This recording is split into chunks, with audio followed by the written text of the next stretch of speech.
What is up, fine people of the internet?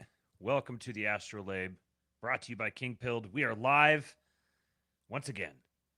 I am a little lower on the screen today. I know someone's going to mention it. I'm a little lower on the screen today because I'm leaning on some ice right now. Got reclined back in the chair here with an ice pack on my lower back because I'm old. Too quiet. Hold on, let me check this. Is that any better? Let me know if the audio is better.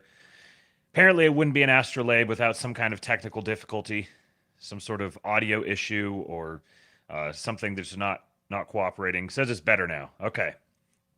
Excellent. Thank you for the heads up. I've been sitting here wrestling with technology all day and getting increasingly exasperated with it. I'm ready to just... if I had a significant amount of money right now to just throw at purchasing just a custom setup, everything, every last little thing I need, I would absolutely do that. But that's not a reality just yet. Hopefully soon. All right, I've got 4 windows worth of tabs today. Whole bunch of stuff. I'm going to be reading. I'm going to be playing a bunch of videos. I've got some reaction videos, some commentary from Trump allies. Got a number of different funny things.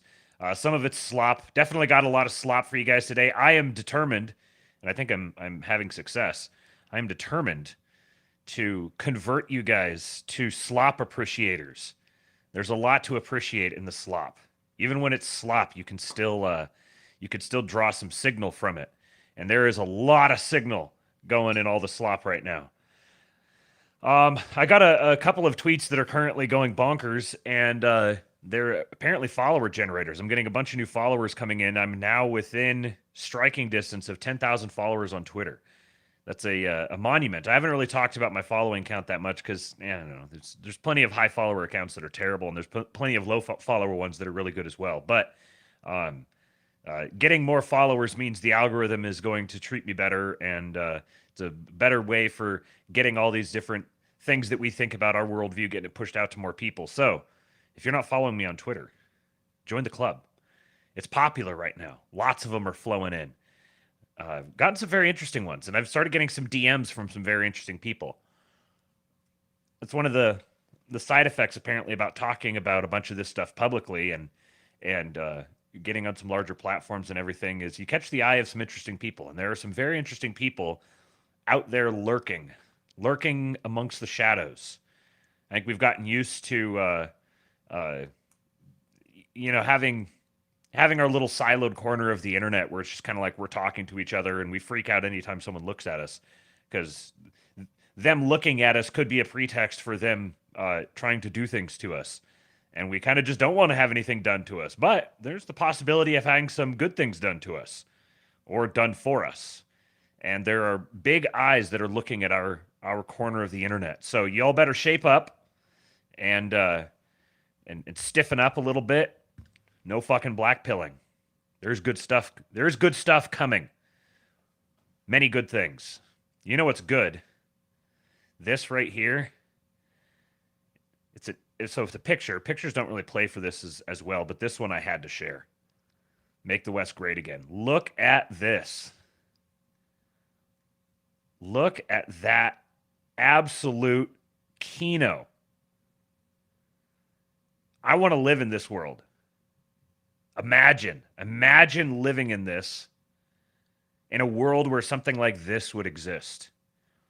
You could go in and have an audience with the Donald, and he'd come out dressed like this and sit on a majestic throne. Oh, man. These are the vibes.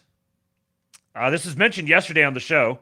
A squirrel ran across the stage while everyone was waiting for Kamala's concession speech. And Nick Land says, imagine being a secular humanist at this stage in history.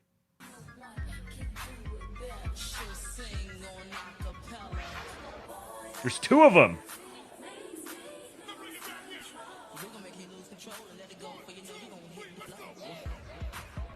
It's just a little wink. Every once in a while, the universe gives us a little wink. We're getting a lot of winks right now. Peanut coming by. What's that? The meme of the guy who he's like standing there at his home at the I guess not his homies, but he's standing there at the he just dropped by to his op's funeral, and he's like, "Yep, I'm just here to watch, just here to confirm it." That was Peanut here. So Biden gave a speech and was surprisingly coherent. He was very lucid and looks happier than a pig in shit, just gleaming. This video is unrelated. My fellow Americans and autists who voted for Trump, it's your boy Dank Brandon here. I want to take a moment to congratulate the DNC on losing another election to Donald Trump. You replaced me with a candidate who has the same likability as Greasy, hobo taint and expected to win, and they say I'm the retarded one. The Democrats said that I was too old, that I was too slow, that I was a joke. Well, here's a joke for you. What do Willie Brown and the 2024 presidential election have in common? Kamala Harris blew both of them. I shouldn't have said that. But seriously, I mean, first Hillary loses to Donald and now Kamala. This man has beaten more women than Doug Emhoff. Anyways, congrats on losing to Hitler again. I hope he locked you all up this time. Dank Brandon out. Dank Brandon is a savage. I think Dank Brandon as a character needs to persist. The great thing about our current age is that we can take people and make them live on. It's kind of creepy, but it's kind of cool too.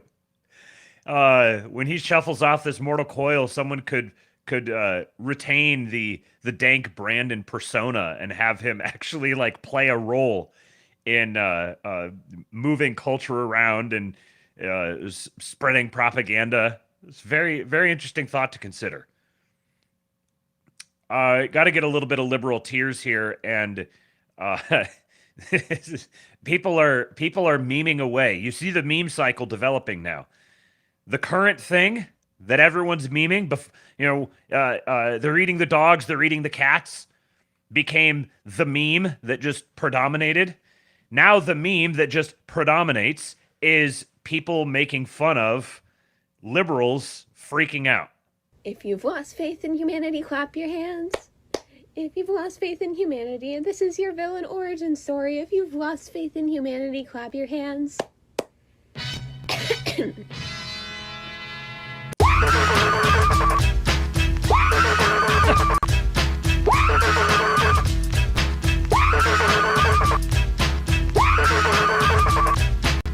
If you've lost. What's interesting about this is this guy here, I've seen him around. I can't remember where I've seen him from. His name was in here somewhere. Maybe it was early on. I don't remember where I've seen him before, but he's not like, I don't remember him being someone who's particularly political. He's just kind of just a content creator that just makes stuff for fun and isn't like particularly pointedly political. But now this is like MAGA has become mainstream. So now adopting the MAGA position, playing with the MAGA memes, beginning to live the MAGA lifestyle is becoming the predominant brainworm. So let's see. We got a couple more hype videos and some more slop here. This one, I don't have another 40K one on this episode, but this is getting that direction.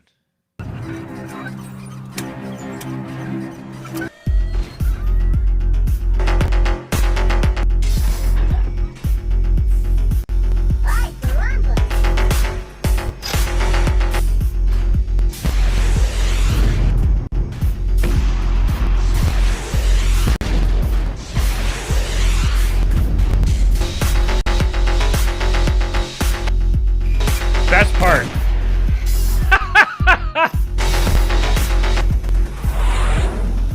We are going to do things to you that have never been done before. Thank you, Mr. President. My hero. Straight Buster says the veil of reality thinning and the strength of meme magic is no coincidence. Yes, that's right. The memes are much more than just memes. The Amish in Pennsylvania are celebrating.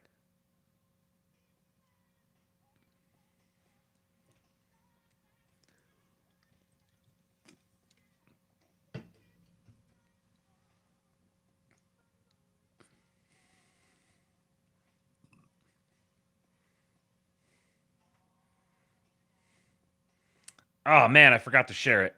Oh, what a shame. Oh no, I'll have to listen to it twice. Oh, bummer.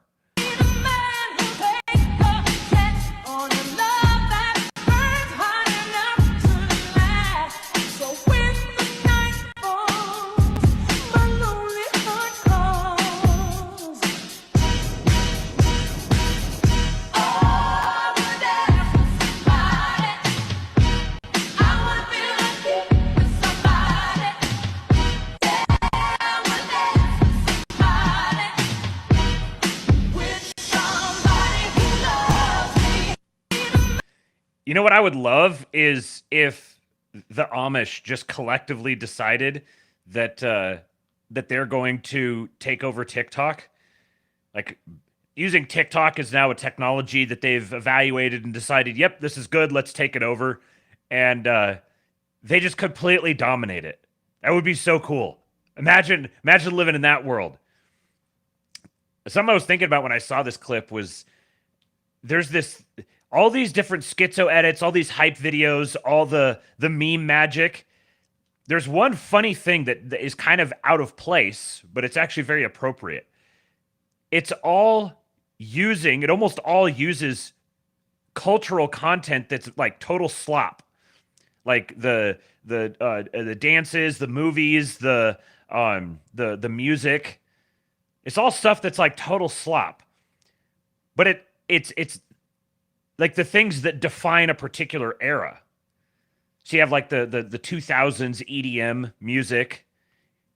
And there's been a lot lately of these more. You've got Trump doing YMCA.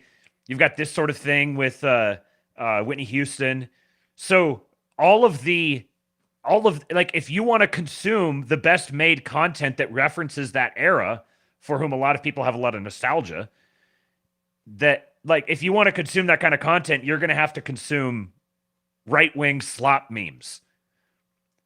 We have never been so back. We are winning. We are winning on every front. This is on a college campus. Here's the vibe shift. On a college campus.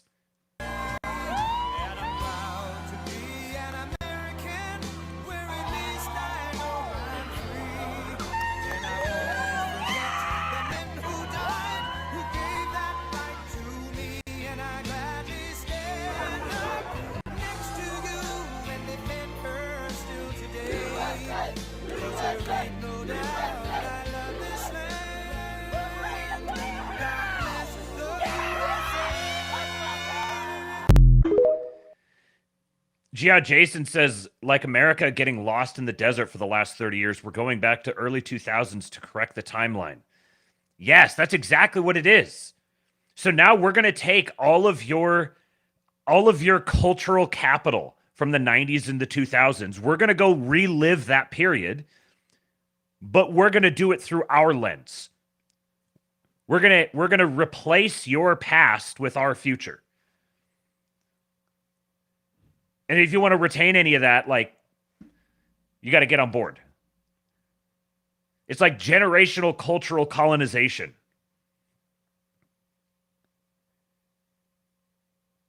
This is from the barracks at the Virginia Military Institute this morning when it was announced that Donald Trump was reelected to the White House. So Virginia Military Institute.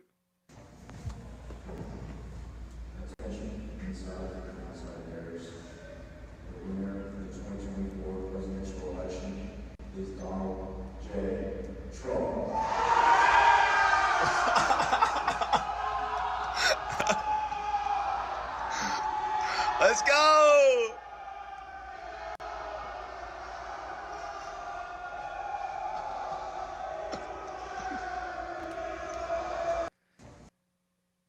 And here's these boys. This is also from the Virginia Military Institute.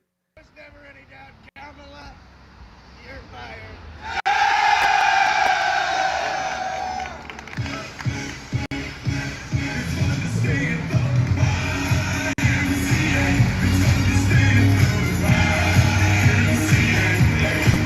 There's never any doubt, Kamala.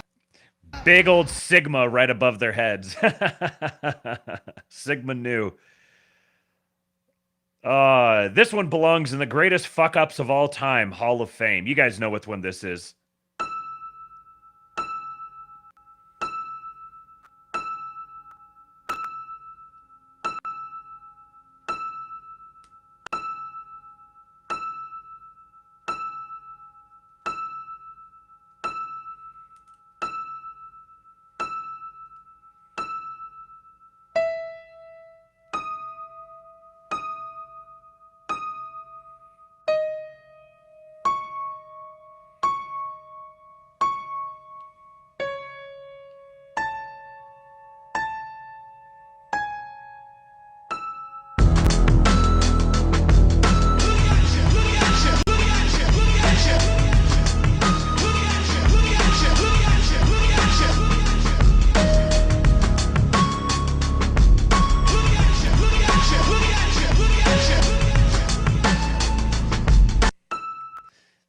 is when it began. Right there.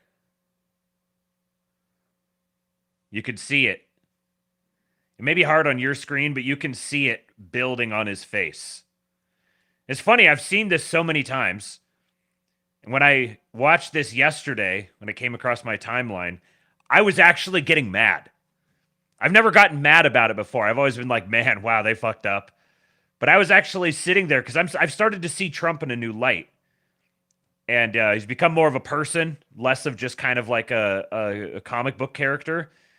And I was sitting there watching it and filtering it all through what I understand about him as a grandfather and a father and a guy who genuinely loves the country. And this is like so childish. Just like a kid like slapping his parents in the face. And he just sat there and he just took it. He just took it. You could tell he's fuming. But it's not like fuming because, oh, my ego. Oh, I'm being embarrassed. It's how fucking dare you? How dare you represent my country and treat me like this? Who do you think you are? I will destroy you. That's what's happening right here. Yeah, yep, you got jokes, don't you? Yeah, you fucking Kenyan. Your destruction has been prophesied. It's coming. A storm is coming. This is the America that will prevail. Shout out to Logan Hall for constantly dropping bangers.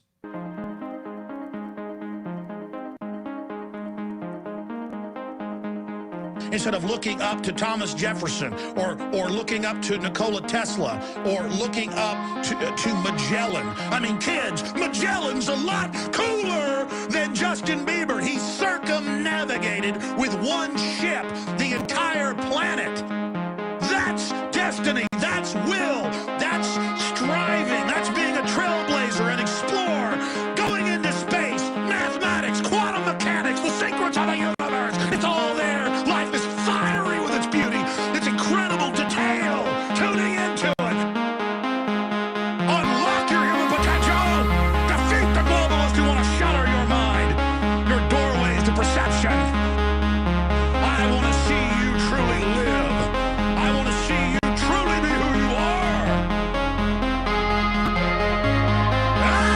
I don't want my progeny who's coming, my unborn grandchildren and great-grandchildren, to live in this nightmare system these control freaks have created.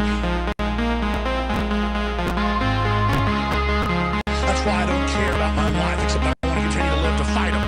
That's why I don't have fear. I only have fear of myself and my flesh and not being up to the challenge. And I ask you to look in the mirror and ask yourselves, what are you doing in this time of great challenge? What are you doing to unlock minds? Once you unlock a mind, once you unlock somebody, then they can unlock their soul.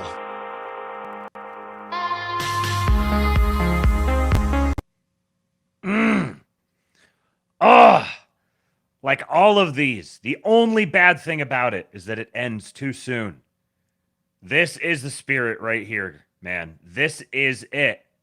I saw something up here. Straight Buster says, I could feel the vengeful sun energy scrolling X last night. I see what you and Jason are talking about now. Scary stuff. Yes. Yes. That's the regime. That's the powers and principalities striking back against the progress, striking back against the vibe shift, and trying to subvert it, trying to redirect it, drag it back through resentment into its own self-destruction. This spirit, the spirit of this monologue, and the visuals that go with it, that's the spirit of the prodigal son. That's where to channel that energy. Not in destruction and vengeance, but in destruction and vengeance through building, through reaching your own human potential, building across the spectrum.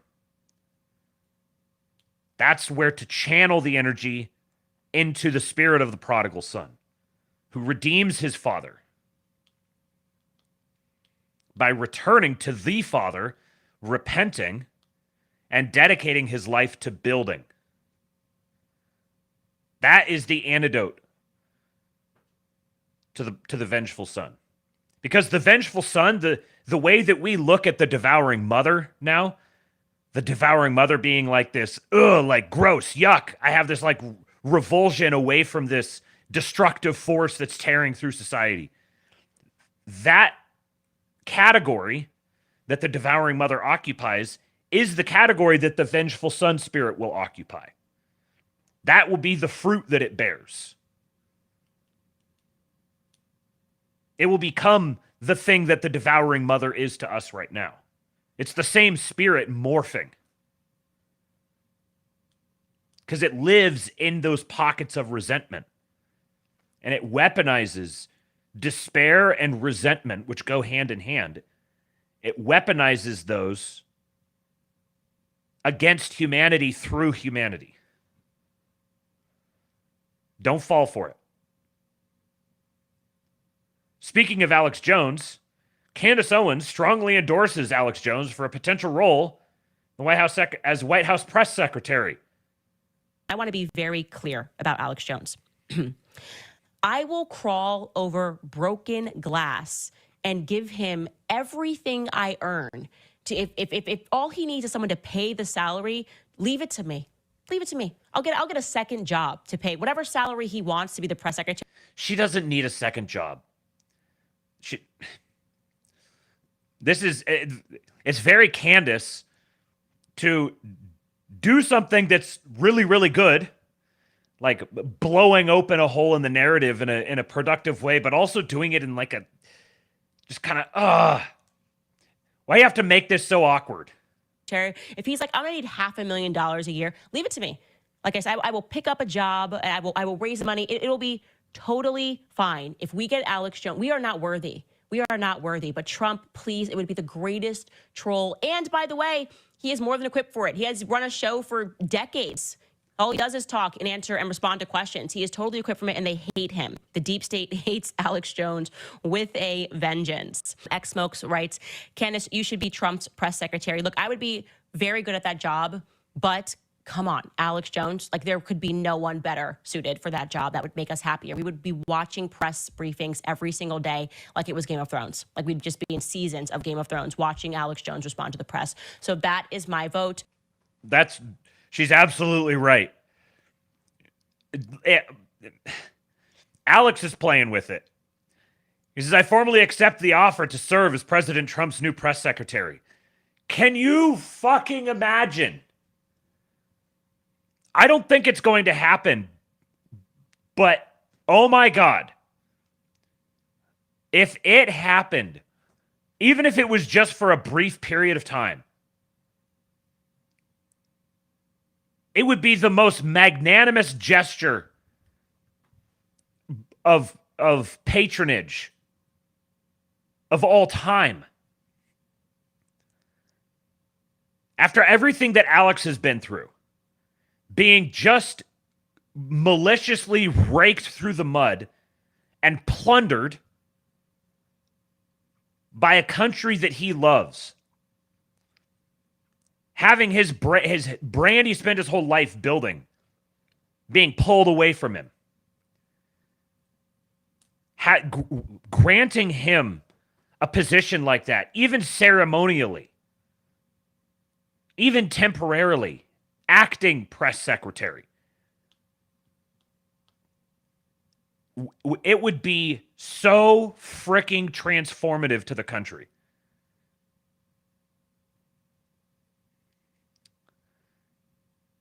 My wife sent me this one from Melanie Mack on Twitter. I love toxic masculinity. This is the difference between someone trying to be scary and someone who is actually scared. What's the message to Iran? Don't. As President Biden said, just don't. Exactly. One word. Pretty straightforward. I'm gonna bomb the shit out of them. It's true. I don't care. They've got to be stopped. And he said, if you harm a hair on a single American, I'm going to kill you. And the translator goes, Trump goes, tell him. Yes. Tell him what I said. Reached in his pocket, pulled out a satellite photo of the leader of the Taliban's home and handed it to him. Shut up. Got up and walked out the room. Do you know for 18 months not a single American was killed in Afghanistan? This is the difference between someone trying to be scary. Our president is a frickin' gangster, man. At the same time, this guy, the guy we just heard about, is also this guy here. Young man, there's no need to feel down. I said, young man, pick yourself off the ground. I said, young man, cause you're in a new town. There's no need to be unhappy. Young man, there's a place you can go. I said, young man, when you're short on your dough, you can stay there. And I'm sure you will find many ways to have a good time. It's fun to stay at the YMCA. It's fun to stay at the YMCA. They have everything for your men to enjoy. You can hang out with all the boys. It's fun to stay at the YMCA. It's fun to stay at the YMCA.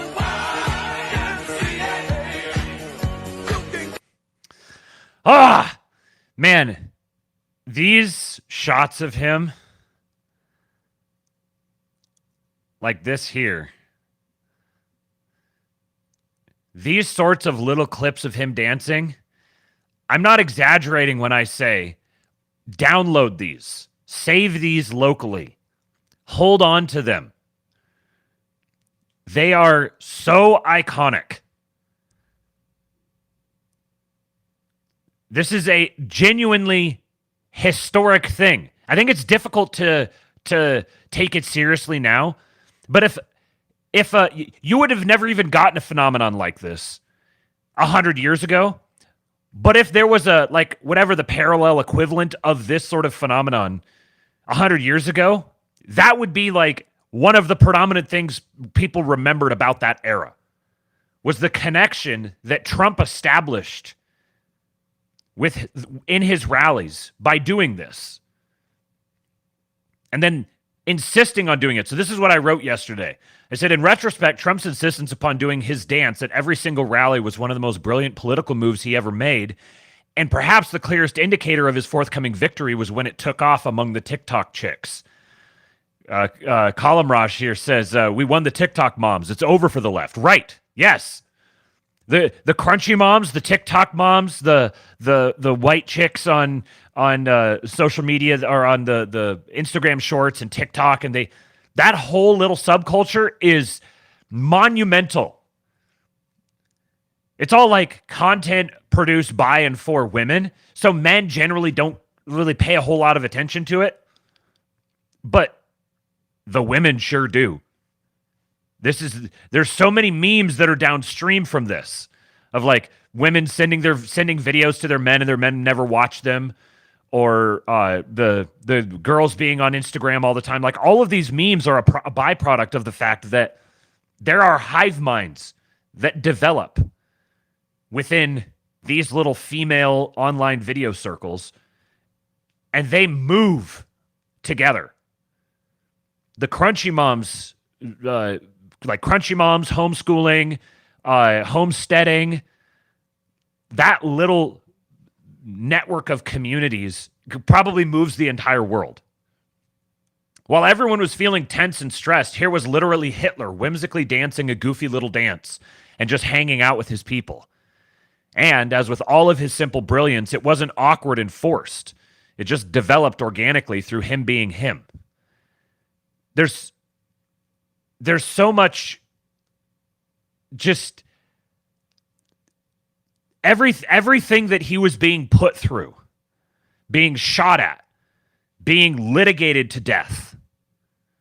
His family's being threatened. All of his assets under fire.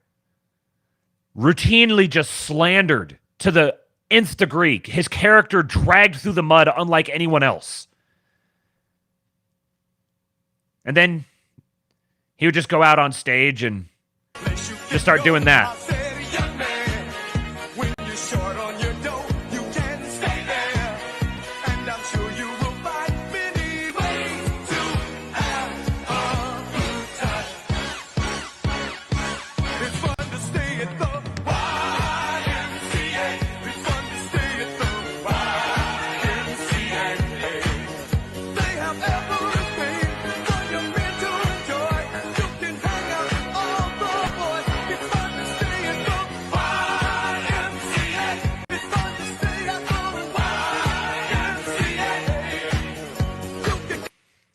It just made Trump lighthearted and fashionable and just there's just a magnetism. This dance being replicable by them and then just taking over TikTok is a microcosm of the larger effect of Trump on people. There's a great irony here that TikTok wound up probably winning Trump the election. He won the election through Twitter in 2016, and then he won through TikTok in 2024. The Trump dance will be in games one day. Yeah, that's when you know that we're back. When the Trump dance is a Fortnite dance. Because now suddenly there's nothing threatening about it. It's just normal. It's normal. It's accepted. It's a part of the fabric of everyday reality. That MAGA is lighthearted and fun and optimistic and hopeful and full of energy and fashionable and sexy. It's just swept through.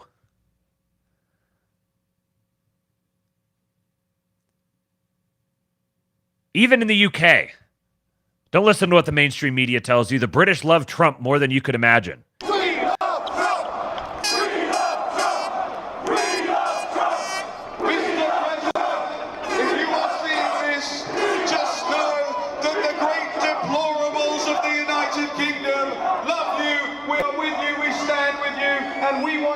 Succeed. Forget about the people in London. Forget about the establishment. Forget about the detractors in the fake news media. The real people out there in the United Kingdom.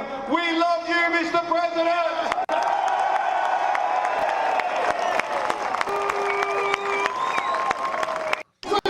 Look at our based limeys. We love them, don't we? We love our based limeys, don't we, folks? I think they need us. I think they need some good old-fashioned American democracy. I think we need to invade and liberate them. Bring MAGA to the shores of Europe.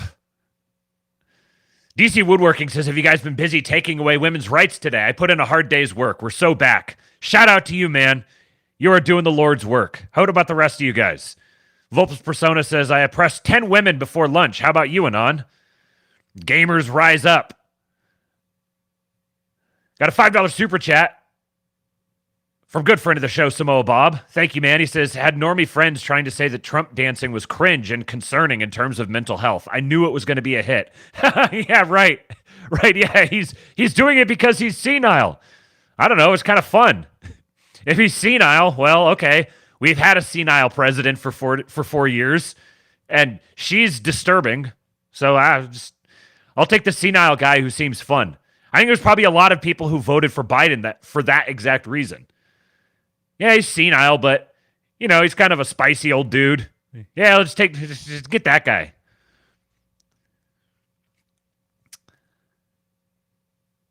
Tobias says, by the way, Trump dissolved the German government today. Not even a joke. What does that even mean? Not even a joke. Tobias would know. Andrew says having to face Alex Jones and receive answers from him would be the ultimate humiliation for them. Yes. Yes. Can you imagine? Can you imagine the White House press corps being subjected to the whims of Alex Jones?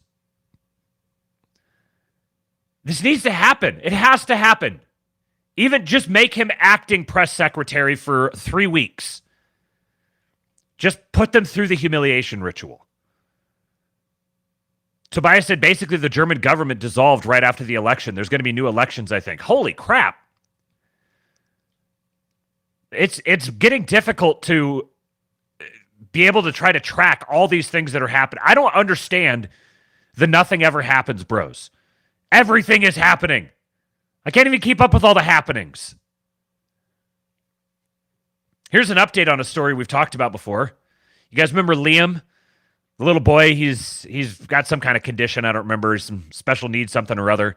But he wrote a letter to Trump, and then Trump, or he recorded a video, I think, to Trump, and then Trump wrote a letter to him, and he cried when he was reading it and everything. I played those videos on here. Well, here's an update of him finding out that Trump won the election. We have something to tell you, Liam. You know, the election was yesterday. Who are you rooting for? Who are you rooting for? Trump. And? J.D. Vance. Right.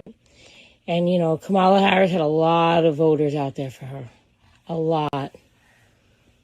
Let me guess, she won? Nope. Trump won? What do you think? Is that good news? Yes. It's not bad news, Mom. Stop Nope, trying I didn't to say it lie. was bad. Yeah, Mom.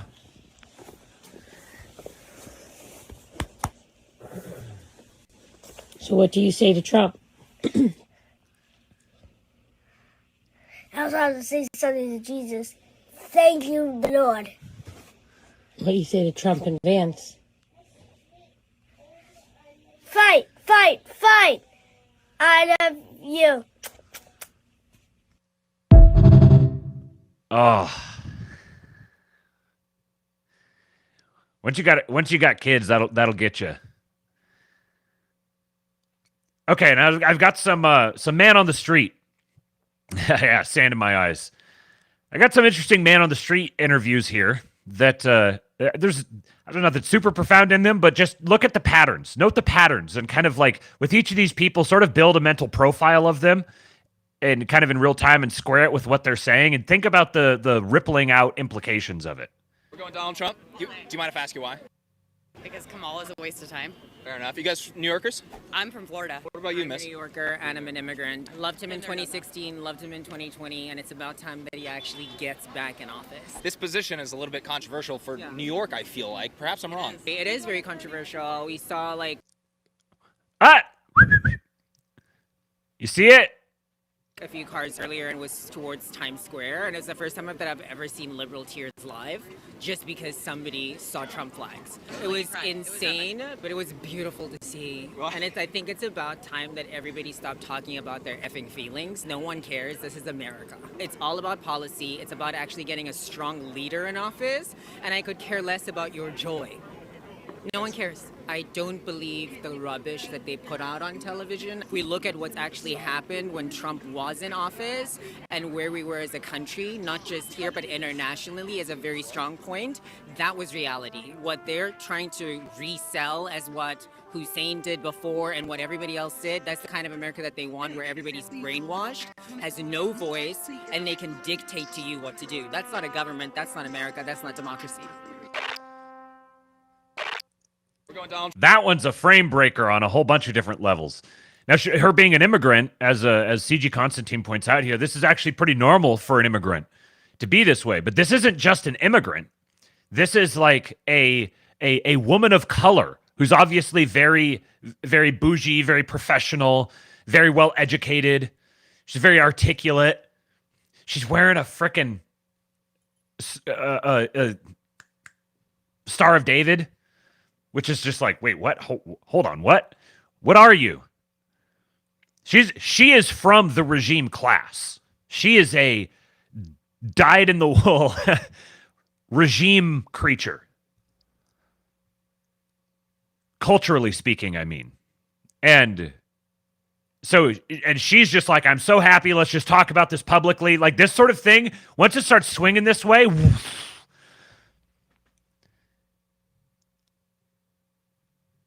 here's another one. I'm going to speed this one up just a little bit. I don't know if we'll play the whole thing, but there's some interesting ones in here. Can I ask you guys what you think of Trump winning last night? Disgusting. Oh, yeah, I'm pretty sad. Can we ask you what you think of Trump's victory? Speechless. Speechless. It's a tragedy for me. Hey guys, we are liberal. What's up, Killer Mike? What's up? What's up? Killer Mike on the Killer Mike. That's me. What a surprise. How you doing? Not bad. How's it going? Good. I've been troubleshooting our little project here, and oh boy, is it going to be a fucking banger. Oh yeah, that's what I like to hear. I have been doing similar things. It's so good, man. It's yes. So good. You guys, I'll give you guys. I'll let you guys in just a little bit. We made a call the night of or day after the election, and we decided to accelerate our timeline a little bit. We are we're gonna start letting you guys know about this sooner rather than later, and it's gonna be so much fun. You guys will hear about it if you come and watch the Astrolabe. I'll be tweeting something, and then we'll all talk about it here on the show. But you won't want to miss it. All right. I was thinking maybe even the little thing we're putting together. Maybe you could play. You could take a break for 10, 15 minutes on the Astrolabe and give the people a taste. Yes, that is definitely going to happen. We are we are presently watching. Were you watching the show before you got on? Like the last 30 seconds. Okay, yeah. So we're watching some slop, but we've got. Yeah, no way does Matt do something early. Well, it's not just Matt. There's like 4 of us. Yeah. That's why it can happen earlier. This is like some man on the street videos of them that are reactions to the Trump election, and they're very interesting. Liberal Washington, D.C. today, the day after the election. Trump won in a landslide last night. We're asking all these liberal D.C. residents what they think about Trump's victory. Let's see what they have to say. Devastated. Why are you devastated? Because I think he's not going to be the best leader for this country. Were you surprised? Did you think Kamala was going to win? No, I wasn't surprised, no. I'm devastated but unsurprised. What's your message to all the Trump supporters that voted for him? You're going to get what you deserve, honestly. Can't stand Trump. The man has no manners, no decorum. Yeah, very, very sad. Did you think Kamala was going to win? Were you confident going into it? Not completely, but hopeful, very hopeful. What do you think is going to happen over the next 4 What years? is that accent? I think the country's going to become much... I don't know. That's a weird one. Over the next 4 years? I think the country's going to become much more constrained in terms of females' health rights. It's like it almost sounds kind of mid-Atlantic. Is it like those Yeah, mid-Atlantic. East Coasters who like pretend that they're kind of British and they fake. It's like an affectation. They fake this stupid accent. Yeah, sort of. It was kind like of do that fake stuttering thing that British people do. Yeah, the fancy DC accent. It's like if you listen to radio broadcasts from like the 50s or something, all the broadcasters all put on this affect. They all did this accent, and so it became the fashionable way to speak in DC. You don't see it very much outside of DC anymore. Very, very rarely. It's not going to be around much longer.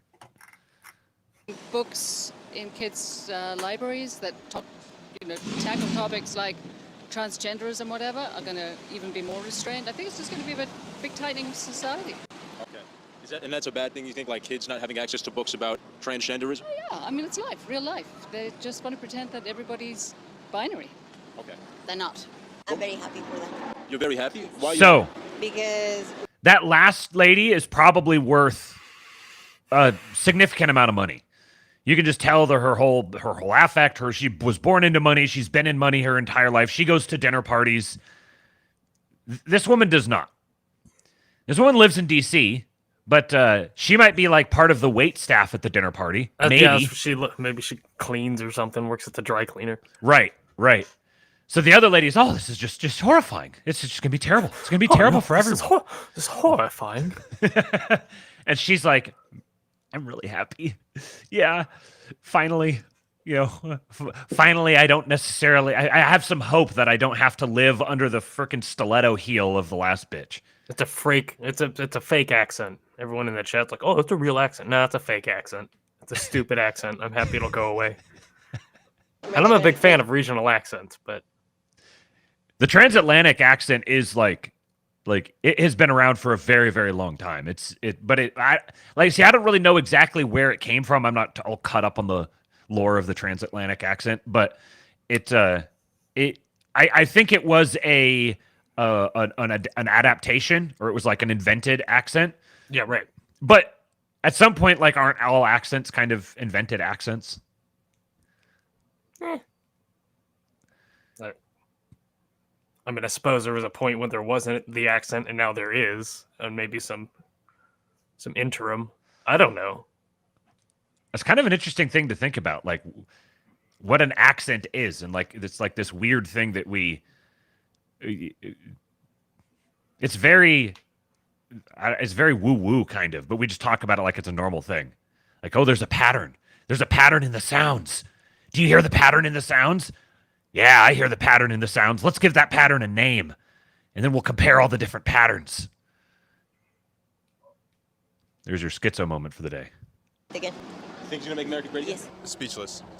It's a tragedy for me. Tragedy? It really is, yeah. What do you think this country's going to be like over the next 4 years? Look at that doughy fucker. I'm scared to see how it's going to turn out. Yeah, he's scared. We're going to descend further. We're going to stray further from democracy than we have in the past. I think that our economy is going to end up far worse than anything that could have been perceived under Kamala. What is your response to Trump winning last night? Oh, my response is sadness, disappointment, but I think our country should have done more to make sure someone like that didn't get reelected, you know? Okay. Yeah. What do you think this country's going to be like over the next 4 years under Trump? I have no real idea. I felt like under him, the first time it was crazy because we had COVID. This time it'll be our first time really seeing how it pans out genuinely with the Trump presidency, with businesses open and trying to operate and things like that. So I have no idea, but I'm hopeful, to be honest. Hopeful? Yeah. Were you confident that Kamala could win it? Did you think she was going to win? And I had a lot of doubts. I didn't like her running mate, and I really believe she should have used a running mate that reflected, other identities, like someone in another race or sexuality. And I think that weakened the campaign, to be honest. So you think like Tim Walz being like a white guy was an issue for her? Yeah, I felt like kind of like a Joe Biden stand-in and appealing to like that older demographic, but using someone younger, someone black or female or gay would have been, I think, a very powerful statement. No. Message to all the Trump supporters that voted for him. So she's completely out to lunch, but you notice what she's not? She's not hysterical. Like hysterical. Yeah. She's actually says like, I'm hopeful. I'm hopeful. Like, yeah, this is kind of a setback, but oh well. You could tell them one thing. Well, educate yourselves. Although, as an American, I do respect their right to vote for Trump, to be honest. And I lived in a red state for a while. A lot of them are undereducated, and a lot of them are just simply undereducated. Don't have the privilege of education, good education. Just sick. Oh, you're so it's they're the dumb stupid chuds. But she's like, oh, the dumb stupid chuds, and I feel bad for them. I feel bad that they made this bad decision for themselves because they're just not educated enough. That is my least favorite. I don't even know, what would you call it? Thought process that comes out of these types of people. I have a lot of friends who are like this that don't know. I'm in the closet with respect to my power level, so they don't know who they're talking to, and they just speak openly. And that right there, that's sort of like just patronizing. Oh, you fucking idiots don't know what's good for you. Yeah. Oh, you're just uneducated. Right. The people who actually make shit and like keep things going, like I don't know, man. And typically you get Chud Cloner says Red State uneducated. Why is this lady talking about me? Our guy. Typically when you hear this thing from these sorts of people, it's like they're like spitting the words out with total hostility. It's like what Jim Goad said, that all of the animus that was formerly placed on blacks in the North was just wholly transplanted onto like rural poor whites. Yep. Who were largely identified with the South. Like that, all the stereotypes got transplanted over, and so now you've got the super racist Northerners, white Northerners, their ideology has now colonized the mind of an African who is taking that ideology and directing it toward the enemy of the unionists, their descendants, their political descendants. She's directing it toward them, using the stereotype against them that was formerly used in the North against the blacks. It's like, what a bizarre sequence of events. I don't understand how they hold in their head on one hand, like, yeah, we're the party that represents the working man. That's what we care about. We care about the working people. And then on the, like, they've got two ideas in their head that are just not talking to each other. And then, they're simultaneously like the most elitist, stuck-up fucking dorks on the planet. You think it's going to be a bad thing next 4 years? Oh my God, it's a nightmare. Message to all the Trump supporters that voted for Watch him. her. What's your reaction to Trump winning last night?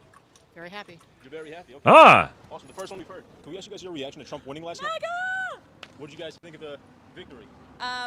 Best victory. You guys are going to like this one. And we're so thankful. And now we trust our country. We trust our country. Did you guys think, were you confident going into it that he would win? No, not confident at all. You thought they were going to try to steal it? Or? Bus, yep, I thought so. They were going to let him win.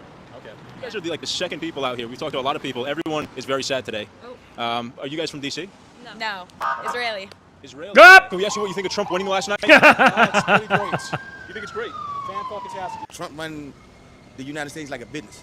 You know what I mean? It Business. Is what it Is that good, or? It's a good thing, but I'm not even mad at it. Okay. You think the economy's going to be better if he runs it like a business? Yeah. He treated fair, you know what I mean? Treat people fairly. Maybe we'll have more money. More money, you know what I mean? More job opportunities for other people. Ding. Here's another one. They voted for Trump because Election Day is not Valentine's Day, and they don't have to like Trump to like his policies. This is a voting demographic that I've never heard from before. I didn't even know that this existed. This is an entirely new demographic. We just voted. Who we vote for? Trump. I personally don't like Trump. I'm not a fan of him. But we voted for him. We voted for him. And here's why. I heard someone say the other day that Election Day is not Valentine's Day. You're not voting for someone if you like them personally, if you like all the decisions they made. But we decided to vote for the one candidate that acknowledges our king. Right? When you hear somebody say Christ is king at a meeting and one candidate said wrong meeting, red flags to Very me. clear. And so Trump is not a perfect person. I actually personally don't even care for him, but I do know that he acknowledges Jesus Christ, and because of that, our values and our morals, that's what matters to us. The economy is going to always be jacked up.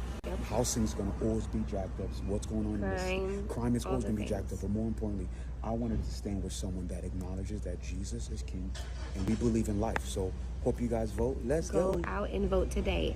Your lines are going to get long, so go the earlier the better. Yep. But your vote matters, and we have to do what God's called us to do, and that is to make an impact in our world and be a light in this world. Go vote. Let us make America godly again. Ooh, that's good. So, very strange things are happening. An MSNBC said that a young voter told us it was Charlie Kirk and TPUSA who pushed him over the edge into voting Trump. Spoke to one young man who actually told me he was on the fence, but it was Charlie Kirk and Turning Point USA who have been in and around this campus sharing the message of Donald Trump that ultimately pushed him over. And he said it's one of the reasons we're seeing all those Make America Great Again hats on campus, because they brought them and distributed them to the students here. Katie? Shout out to Chuck Dirk. This guy here, now I remember when I saw this video, I remembered that I'd said that I was going to do an episode taking apart this guy's gay system, his 13 keys. And he's accurately predicted all these different elections based on these keys. And he was predicting that first he was predicting Biden was going to win. And then Kamala was installed. And then he was predicting that Kamala was going to win. And all of his keys were all just bullshit. It was look at this goofball. It was really annoying having people pass this around and use it as like substantive evidence. Oh, look at his record. Look at how he's done before. Who cares how he's done before? Just go evaluate what he's saying. It's retarded. He's like saying that the economy isn't really that bad, so he's going to give it to Kamala or to Kamala / Biden. It was whoever the Democrat was going to be, he was going to give it. And like, just look at the dude. Of course, he's motivated to create a huge propaganda piece to advertise in favor of the whatever candidate the DNC put up. But listen to him coping here. Look, my prediction for this presidential election was wrong. I own up to it. Right now, I am taking time off today, Wednesday, through my live show Thursday. My aim is to assess why the keys were wrong and what we can learn from this era and what the election means for the future of our country going forward. The show will be at 9 p.m. Thursday, November 7th at Alan Lichtman YouTube. Look. Who is listening to this guy for insight? How does he have an audience? I've heard this guy mentioned over the past few election cycles. I like going back. I even vaguely remember as a kid people talking about this dude. I don't get it. I mean, he's just like a goblin. There's no way that hair is real. You know, I was just thinking, like, that's the same hairdo my brother had when we were 12. And we were skateboarding.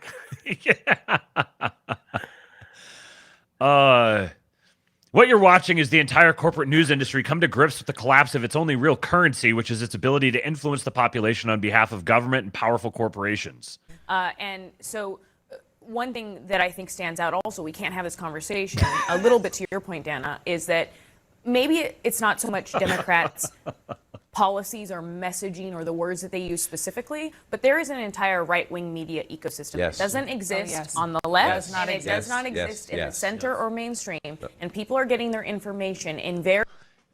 So you can hear how she is visualizing this. There's a right-wing media ecosystem, and then there's the center, and then there's the center, and then there's the mainstream. What? How are you? These people live in a bubble. How would you possibly think that there's like the mainstream and then there's like this little thing called the center and then there's this other little thing called right wing? And that's what drove this. They're trying so hard to learn a lesson from this and they can't pull their heads out of their own assholes. Have you seen these people like asking questions about 2020 and it's just not clicking for them? Right. How did this happen? How did we have the largest turnout in history and yet 18 million people are missing? What happened? I've actually got there's a great post that's going around of a guy replying to those people. I've got that coming up here in just a minute. Very different ways now. And Donald Trump and Republicans and Elon Musk and Joe Rogan know exactly how to reach Americans where they are, regardless of age and demographic. And that played a big role in it. They know how to reach them exactly where they are, regardless of age or demographic.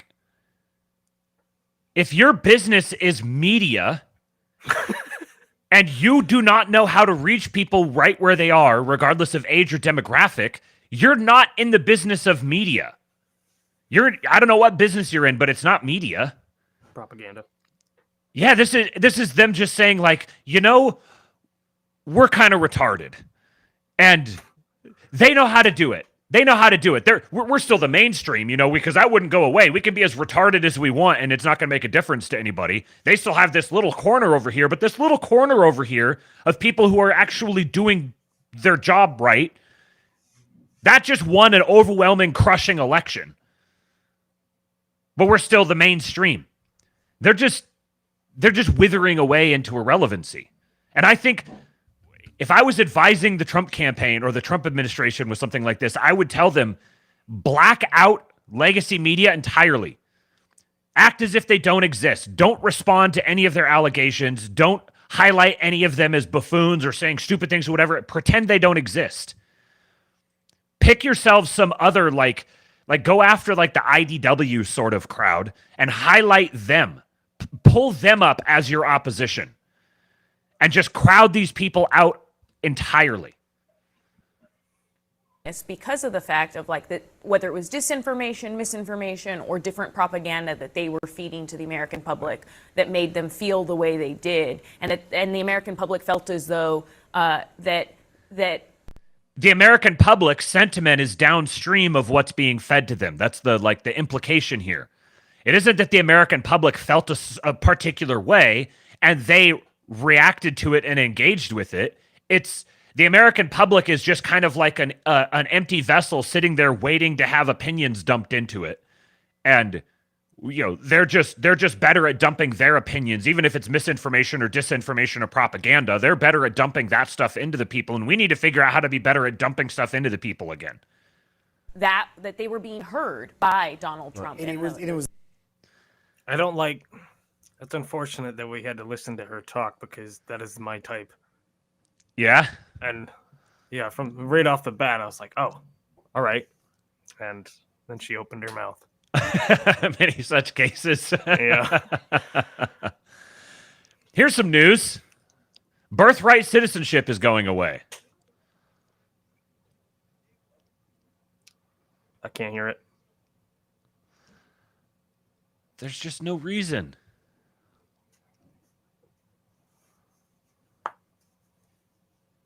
Can you hear it now? Yep. Okay. Plan to secure the border on day one of my new term in office. I will sign an executive order making clear to federal agencies that under the correct interpretation of the law, going forward, the future children of illegal aliens will not receive automatic U.S. citizenship. It's things like this that bring millions of people to our country, and they enter our country illegally. As part of my... All right, now this video is step 1. Step 2 is issuing that executive order. Step 3 is firing everyone in any federal agency who does not comply with it. That step 3 has to happen. If it doesn't, then step 1 and step 2 are just ceremonial. As Yarvin likes to say, executive orders are basically like a tweet. You're firing off a tweet. Now you need to make that tweet have the force of law, which means that any federal agency that tries to route around this needs to be hunted out, fired, and prosecuted. All those teams of lawyers who are all ready for election integrity stuff, this needs to be their new avenue. Their responsibility is hunting down anybody within any of the federal agencies who's trying to subvert the dictates from the president. If that doesn't happen, then this works for sort of maybe shifting the conversation slightly and maybe kind of normalizing little parts of it. Which I guess that in and of itself is a bit of a win. Right, yeah, it's a win already having this announced like this, but for it to actually mean what he's saying, that's what it's going to require. The Dems are probably wishing they let Trump win in 2020. Here's why. Democrats thought taking the presidency in 2020 was a big win for them. Wrong. They would have been better off letting Trump win. A 2020 Trump presidency would have seen him being stuck with a Democrat-controlled House and Senate. He would have been a bit stifled. Now, he's got the numbers in the Senate to confirm anyone he wants, and he's looking to have the House too. Trump will likely be able to do anything he wants to do. Big beautiful wall, anyone? Joe Biden was able to appoint a Supreme Court justice due to liberal Stephen Breyer playing ball and retiring. But now, Trump is likely going to be able to pick Clarence Thomas's replacement and maybe Samuel Alito's replacement. And Sonia Sotomayor has been having health problems and might have to retire sooner than later. And guess what? He can pick anyone he wants and the Senate will confirm. No need to moderate the pick. A 2020 Trump presidency would have kept him with Mike Pence and his slew of establishment figures. All that he's been through since he's left office, I'm sure, has awakened him to the true nature of his enemies. And now he's picked up a team of super friends lined up, ready to destroy the deep state, including Elon Musk, Robert F. Kennedy Jr., Ron Paul, Tulsi, and of course, a certain based hillbilly. Not to mention, Trump has managed to build his voter base and win in such an expansive way that pundits have described it as a political earthquake. The landscape of the electorate has likely changed in MAGA's favor for an entire generation. So ask yourself, Democrats, was this worth it? Who's next? Bet you wish Trump would have just won in 2020.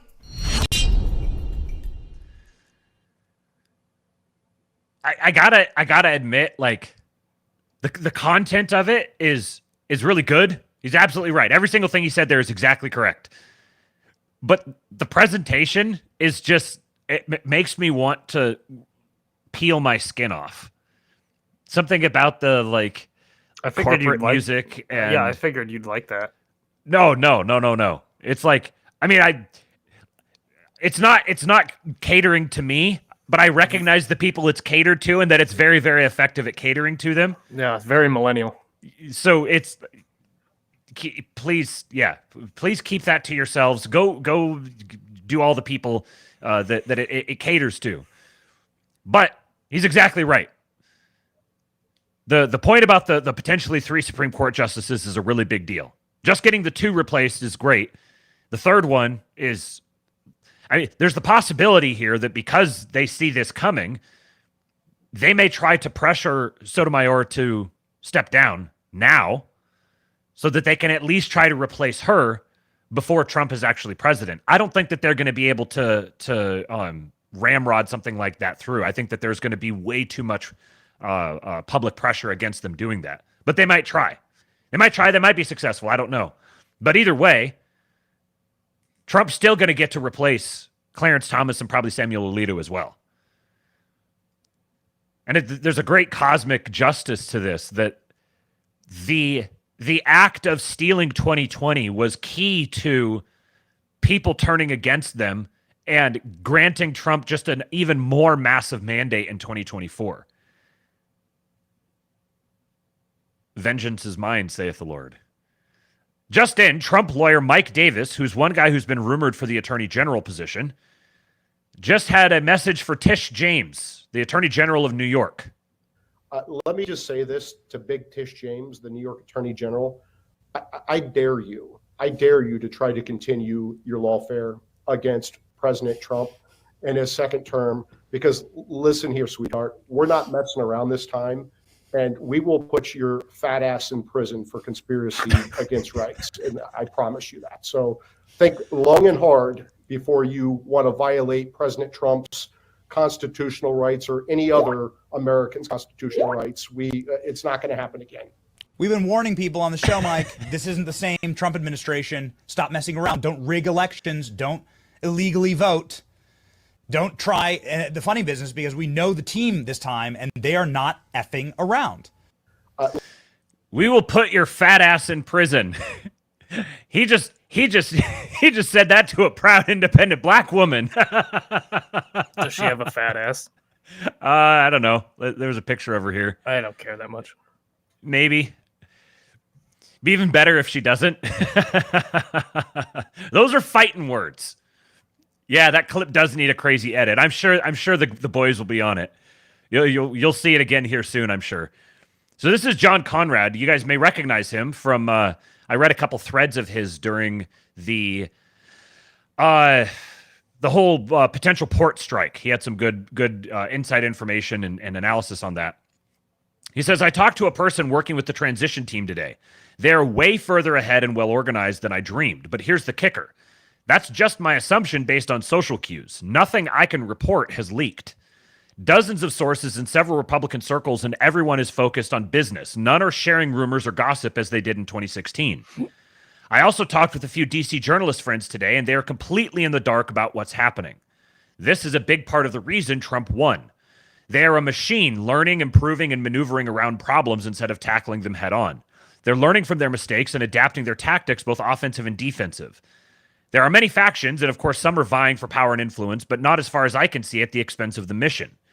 Last administration was a pirate ship, men and women of unequal talents ranging from true brilliance to meh, under attack from all sides and from within wherever they went. This time they're operating like a warship with team cohesion, operational security, defensive systems, and alertness. And the best part? They have battle scars from their days as pirates, and they know all the tricks enemy warships have up their sleeves because they've seen them all before and have the scars, eye patches, and peg legs to prove it.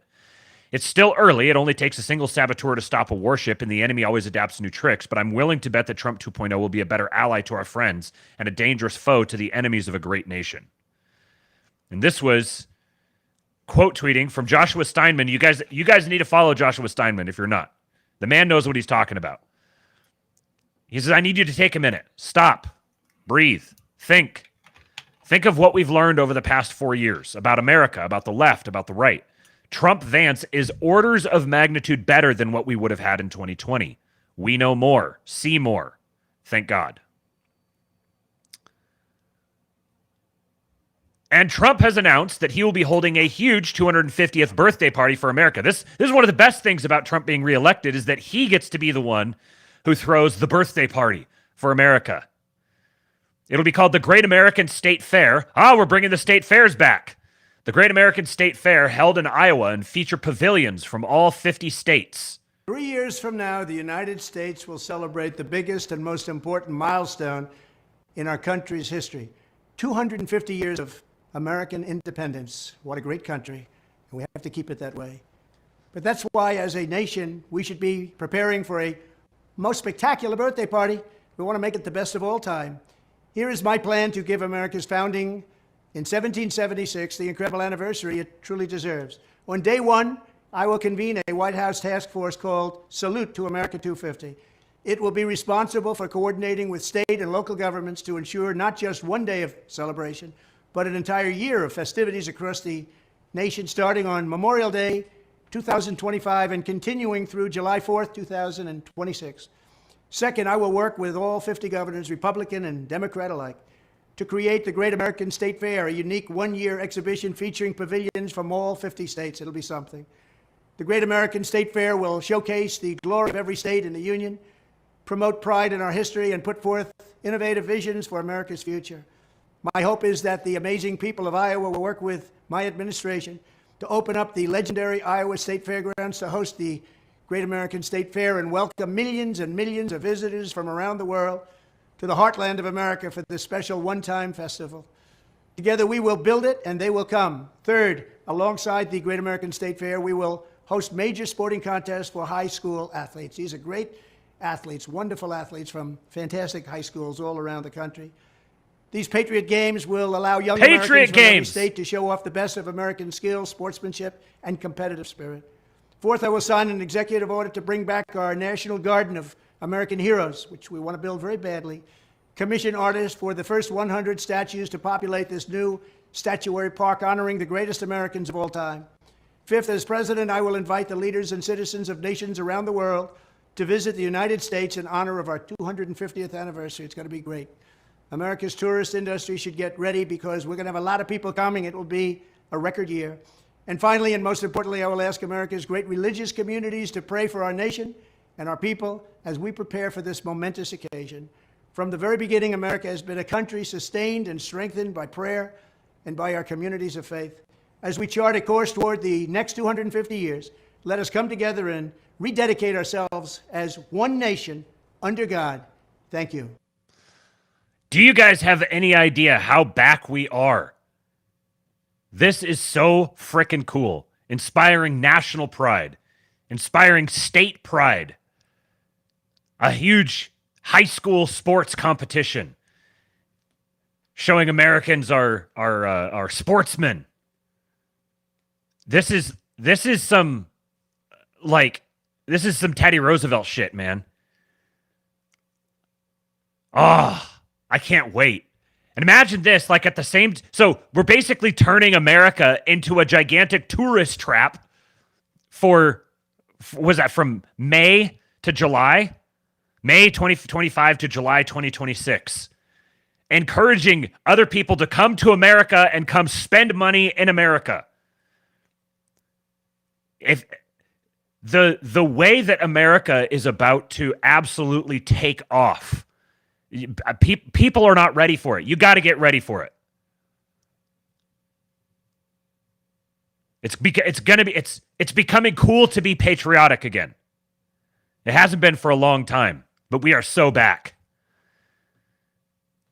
So Trump gained in nearly every demographic from 2020. The most significant one here I wanted to highlight was young people. Young people moved 10 points toward Trump. Of all the demographics here, young people moved the most. This is a very positive thing for the future. The kids are going to be all right, as they say. Here's the great post that's been going around. You were mentioning this, Cooper. So Deb here says, how can the total number of voters be less this year than there was in 2020 after we've had the biggest turnout than ever before? Demand a recount and an investigation. Hashtag do not concede Kamala. And Gaze Windward said, well, I suppose you could try to make a case in court, but since the states haven't certified their elections, it might be difficult to establish standing. After the certification, you might have standing, but unfortunately a court cannot overrule an act of the legislature. You could potentially try to gather a slate of alternate electors, but the Congress is under no obligation to accept them. At that point, you probably have to appeal to the Supreme Court, but that's tough since they don't want to be in the business of deciding elections. Then all that's left, really, is good old-fashioned right of assembly for a redress of grievances, i.e. a march. January 6th is when the VP certifies the election officially, and that's probably the time you want to aim for to achieve maximum public impact. Good luck! It's just beautiful. So there was this guy that everyone was reporting on, a French guy, who YOLO'd $30 million on Trump on Polymarket. So he noticed that polls were asking, who are your neighbors voting for, instead of who are you voting for. The polls that asked that had Trump overperforming. So he commissioned his own poll to confirm. $49 million in profit in a week. So it says, to solve this problem, Theo argued that pollsters should use what are known as neighbor polls that ask respondents which candidates they expect their neighbors to support. The idea is that people might not want to reveal their own preferences, but will indirectly reveal them when asked to guess who their neighbors plan to vote for. Theo cited a handful of publicly released polls conducted in September using the neighbor method alongside the traditional method. These polls showed Harris's support was several percentage points lower when respondents were asked who their neighbors would vote for, compared with the result that came from directly asking which candidate they supported. As Theo celebrated the returns on election night, he disclosed another piece of the analysis behind a successful wager. In an email, he told the Journal that he had commissioned his own surveys to measure the neighbor effect using a major pollster whom he declined to name. The results, he wrote, were mind-blowing to the favor of Trump. Theo declined to share those surveys, saying his agreement with the pollster required him to keep the results private, but he argued that U.S. pollsters should use the neighbor method in future surveys to avoid another embarrassing miss. Public opinion would have been better prepared if the latest polls had measured that neighbor effect, Theo said. So I have something I dropped out because I had so many stories in here today, but one I'm going to share tomorrow is Atlas Intel, who was the most accurate pollster. They predicted it almost exactly, especially in all the swing states. Their CEO is going absolutely scorched earth on Nate Silver right now, and seeking to destroy him. So he's putting together a bunch of threads. I'm going to put those together and I'll share them with you guys, because this result is like it completely changes the electoral landscape, and this is now 3 polls in a row that have just been, or 3 election cycles in a row that have just, the polls have missed wildly, just been absolutely terrible. So the whole polling industry is going to change dramatically, which is going to change the way that politics is done in some way. And political betting is here to stay, and it's going to affect polling. And there's going to be a give and take here with all of this. So following political polling going forward is actually going to get kind of interesting. Shout out to Tom. $5 Australian. He says, I'm coming. I'll line it up with a Bengals game. Can someone reach out to JD to get me a box? We'll get right on it, man. Thank you for the super chat. So this was funny. Removing slavery was on the ballot in California. It literally had no opposition campaign at all, and it still lost. So these were the results. This was Proposition 6, remove slavery, and it won 54.9 to 45.1. So it wasn't even particularly close. 5 million people voted to keep slavery on the books. And there was no argument against it. Because people were like, oh, it's slavery. We didn't even need to put an argument in there. Of course, people are going to vote for it. This is just, to be clear, this is what it said. A yes vote on this measure means involuntary servitude would not be allowed as punishment for crimes. State prisons would not be allowed to discipline people in prison who refuse to work. A no vote, which is what happened, a no vote on this measure means involuntary servitude would continue to be allowed as punishment for crime. The Californians aren't so bad, folks. Yeah, we need to bring back hard labor. Yes. It'd be much better than a lot of things. Yeah. Talk about onshoring American manufacturing. We got a big labor pool right there. Yeah, they say, like, without all the Mexicans, we won't be able to manufacture anything. Well, we got a lot of people in prison. Yeah, right. Shout out to the Zoomerwaffen congressman. The age of the Zoomerwaffen congressman has begun. He's 19 years old and unseated an incumbent rhino in a very red district. Mine. This is from Dissident Soaps. This is Representative-elect Lucas Schubert. He says 100%. So the Zillow CEO said on CNBC, Trump's deportation plan will help with housing affordability. It turns out it was debunked. He did not actually say that directly, but he was asked how mass deportations would affect the housing availability, and he sidestepped the question and very delicately said that basically something about supply and demand, and we need more supply. And he completely avoided the mass deportations question, which is effectively acquiescing to it. Yeah. And so this kid says 100% mass deportations will open up hundreds of thousands, if not millions, of housing units nationwide. In this legislature, I will fight to assist Trump's mass deportation proposal as much as possible in Montana. So shout out to Lucas Schubert. Zoomerwaffen. Handsome man. Look at him. Look at that handsome guy. Proud to represent his state. How old is he? Like 24? 19. Oh, wow. Yeah, that's what it said back here. 19 years old and unseated, an incumbent rhino in a very red district. Wow. So this is like 19 is, I guess that's still Zoomer, but that's at the very young end of Zoomer. Right here. We're on to the last one. What am I doing with my life? Yeah, right. You're building something. 14 likes needed. Do me a favor and hit the like button, folks. We've got 176 watching. We're at 87 likes. So I've got a couple of long posts here from some characters you might not expect to find on the Astrolabe. Constantine Kissen, who's an insufferable dweeb, but in this case, he's actually got a pretty insightful post. He says, for my British and European friends who are shocked and surprised, here are 10 reasons you didn't see this coming. Read this short post and then read the replies from American friends who will confirm what I'm saying. 1. Americans love their country and want it to be the best in the world. America is a nation of people who conquered a continent. They love strength. They love winning. Any leader who appeals to that fact has an automatic advantage. Yep. 2. Unlike Europeans, Americans have not accepted managed decline. They don't have net zero here. They believe in producing their own energy and making it as cheap as possible because they know that their prosperity depends on it. 3. Prices for most basic goods in the U.S. have increased rapidly and are sky high. What the official statistics say about inflation and the reality of people's lives are not the same. 4. Unlike you, Americans don't believe in socialism. They believe in meritocracy. They don't care if the super rich being super rich because they don't care about the super rich being super rich because they know that they live in a country where being super rich is available to anyone with the talent and drive to make it. They don't resent success, they celebrate it. 5. Americans are the most pro-immigration people in the world. Read that again. Seriously, read it again. Americans love an immigrant success story. They want more talented immigrants to come to America, but they refuse to accept people coming illegally. They believe in having a border.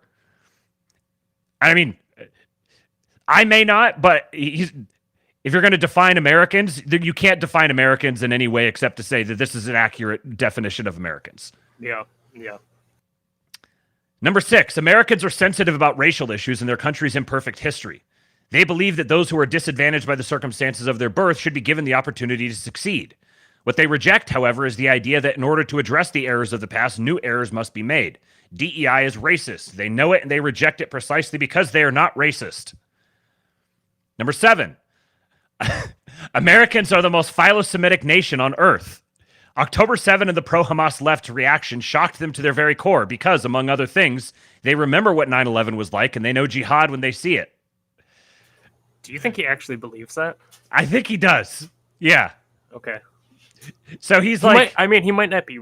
He's probably not wrong about the philo-Semitic part, but his reasoning for coming to that conclusion, was a little off. Yeah, right. But I also kind of live in a bubble here, so... Well, yeah, and I'd say that this this part here is not going to last for a whole lot longer, and that was part of the calculus in this election. Number 8, Americans are extremely practical people. They care about what works, not what sounds good. In Europe, we produce great writers and intellectuals. In America, they produce and attract great engineers, businessmen, and investors. Because of this, they care less about Trump's rhetoric than you do and more about his policies than you do. Number 9, Americans are deeply optimistic people. They hate negativity. The woke view of American history as a series of evils for which they must eternally apologize is utterly abhorrent to them. They believe in moving forward together, not endlessly obsessing about the past. Number 10, America is a country whose founding story is one of resistance to government overreach.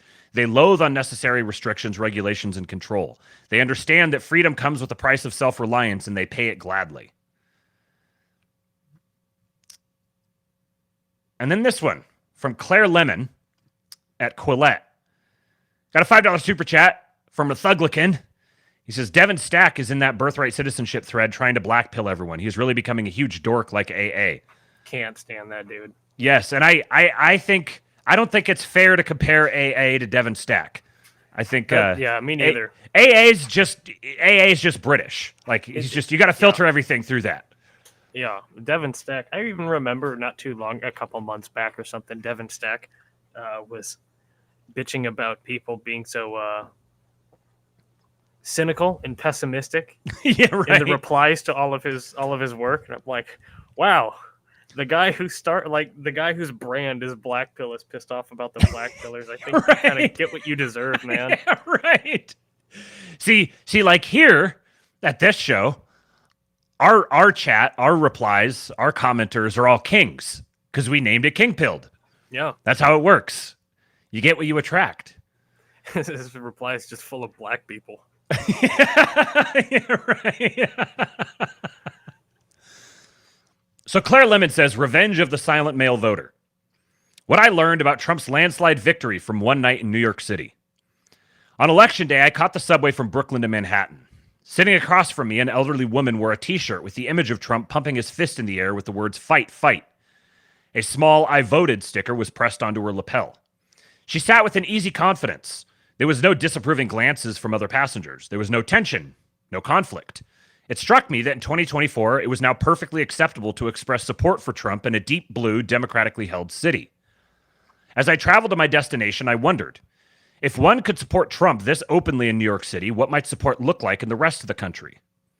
A few hours later, I attended I can answer that. Uh-huh. No yeah, kidding. Man, like going to work the past few days since the election, like Wednesday, Thursday, because I live in a pretty red. I live in rural Michigan, and I work in rural Michigan, and I deliver steel to machine shops. Everyone's full of men. Full of men. Everyone's in a good mood. Everyone's nice and laid back. Feels like a weight's falling off their shoulder. Everyone's optimistic. People are putting in orders like crazy because everyone's like, oh, hey, we're not going to lose all our money trying to bet on the future now. The collective effect of that, like having millions of people all experience that exact thing at the same time, is incredibly spiritually powerful. That uplifting effect is going to be manifested literally. Like I'll bet you if you could do this, if you could go through and you could average or measure the height of millions of people before and after the election, I'll bet you could find a substantial difference in their height. That they physically stood up taller after it. A few hours later, I attended an exclusively well-heeled party. I spoke to various professionals who said they had never voted Republican in their lives, but had voted for Trump that day due to his support, in their word, for the Jews.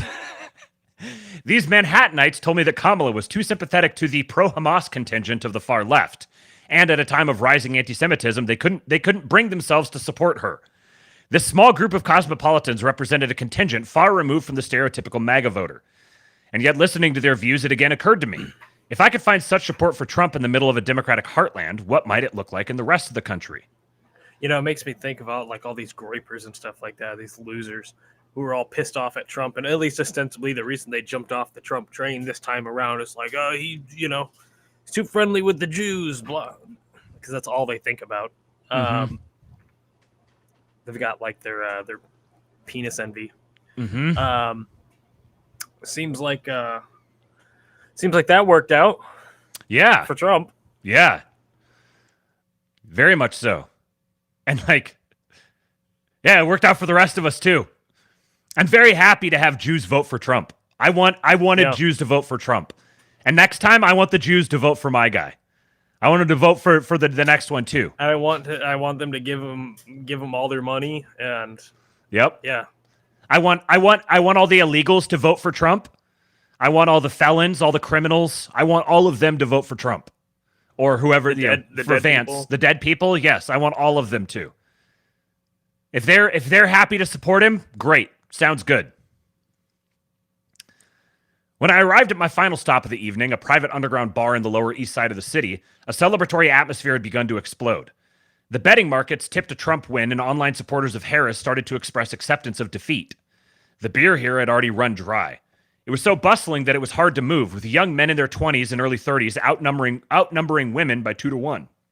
These men were diverse: white, black, Hispanic, Asian. A few wore Trump caps, but the aesthetic was more like a university dorm than a MAGA rally. This is the counterculture, one partygoer told me. This isn't just about Trump, another said. It's about Vance and Musk. It's about American dynamism. In the coming days, much will be written about working class concerns, issues that have become familiar focal points for those seeking to understand Trump's support. But while inflation and border policies will have no doubt played a role in the Republicans' landslide victory, we might also want to look at the sentiments expressed by young male voters who represent a new and emerging contingent in American politics. Nothing about the young men I spoke to appeared particularly conservative or right-wing, yet it was easy for them to explain why they voted for Trump. And if we zoom out and look at broader cultural trends, it should be easy for us to understand too. If we take the macro perspective, we see that such young men have never known a culture in which males are not routinely described as problematic, toxic, or oppressive. Going to university and working at modern companies, they live in a world of diversity, equity, and inclusion policies, many of which promote an insidious and pervasive form of anti-male discrimination. Yet to talk about it in public invites social ostracism. To criticize DEI is to risk being called a Nazi. These young male voters know about theories of patriarchy and white supremacy, but they've never known a culture which celebrates the great man theory of history. Thomas Carlyle's 19th century framework for understanding the past is seen as an anachronism, not worthy of serious thought. Today, we acknowledge historical figures, not for their feats, but for their crimes. Whether it is due to slavery, colonization, racism, or sexism, we tear down the monuments of our past, while building no new heroes for our future. The problem with this way of viewing the world is that it's alienating and self-defeating. It's also wrong. By many objective standards, Elon Musk is a great man of history who is influencing the course of human civilization for generations to come. As one partygoer told me, quote, he caught a fucking rocket with mechanical chopsticks. Yet despite his achievements, Musk is more likely to be scorned than celebrated by the Democratic establishment. This tension between achievement and resentment explains much about our current moment. The young men I met that night in Manhattan weren't just voting for policies. They were voting for a different view of history and human nature. They were voting for, in their world, individual greatness matters. Male ambition serves a purpose. Risk-taking and defiance create progress. This is why the Trump victory transcends conventional political analysis. It represents more than a rebuke of border policies or inflation rates. It signals a resurrection of old truths. That civilization advances through the actions of remarkable individuals. That male traits can build rather than destroy. And that greatness, despite our modern discomfort with the concept, remains a force in human affairs. The elderly woman on the subway, the Manhattan professionals, and the young men at the underground bar all sensed a shift. They saw in Trump not just a candidate, but a challenge to a psychosocial orthodoxy that has dominated American institutions for a generation. Their votes marked not just a political preference, but a cultural correction. As the final results came in that night, it became clear that what I witnessed in New York was playing out across the nation. The election wasn't just a victory for Trump. It was a victory for a way of seeing the world that many thought dead. One where individual achievement matters, where male ambition serves a purpose, and where great men still shape the course of history. Rather well written, I must say. Time magazine cover. President-elect Donald Trump. He's on time? Yeah. Has he been on the Time cover before? Oh, yeah. Okay. Yeah, definitely. But it's usually been negative stuff. Like Yeah, there was it's the just- one of him. It was half him and half Hitler's face. Yeah, right. I was going to say Hitler. It's interesting seeing all the phones down here. So this is Eric Cortellessa. The nation is more polarized than at any point since the Civil War. But soon there will be at least one thing that binds us all together. Come January 20, we will all be living in Trump's America. My Time cover story on Trump's return to power. How Trump won. It was the moment he had fantasized about for 4 years. At 2:24 a.m. on November 6, Donald Trump strutted on a stage in a Florida ballroom, surrounded by advisors, party leaders, family, and friends. The Associated Press had yet to call the race, but it was clear by then that the voters had swept him back into power. Staring out at a sea of supporters sporting red MAGA hats, Trump basked in the all but certain triumph. "We've achieved the most incredible political thing," Trump said. "America has given us an unprecedented and powerful mandate."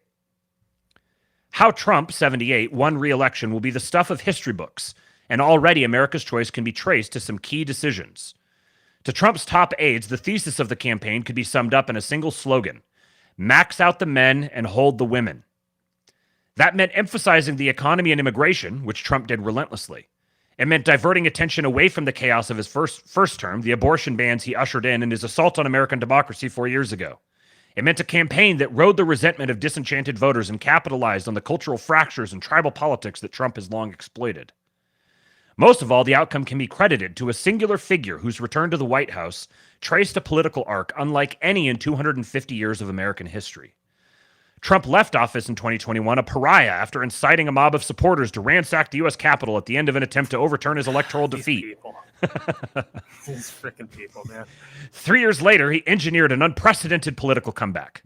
Trump effortlessly dispatched his GOP rivals, forced President Joe Biden out of the race, and vanquished Vice President Kamala Harris in a dominant victory that exceeded virtually everyone's expectations. Along the way, Trump shrugged off a 34-count felony conviction and an array of other criminal indictments. The scale of his success was stunning. Trump carried North Carolina, flipped Georgia back to his column, and smashed through the blue wall. His campaign outperformed its goal of turning out men and holding women. Exit polls showed Trump winning large numbers of Latino men in key battleground states, improving his numbers with that group in Pennsylvania from 27% to 42%.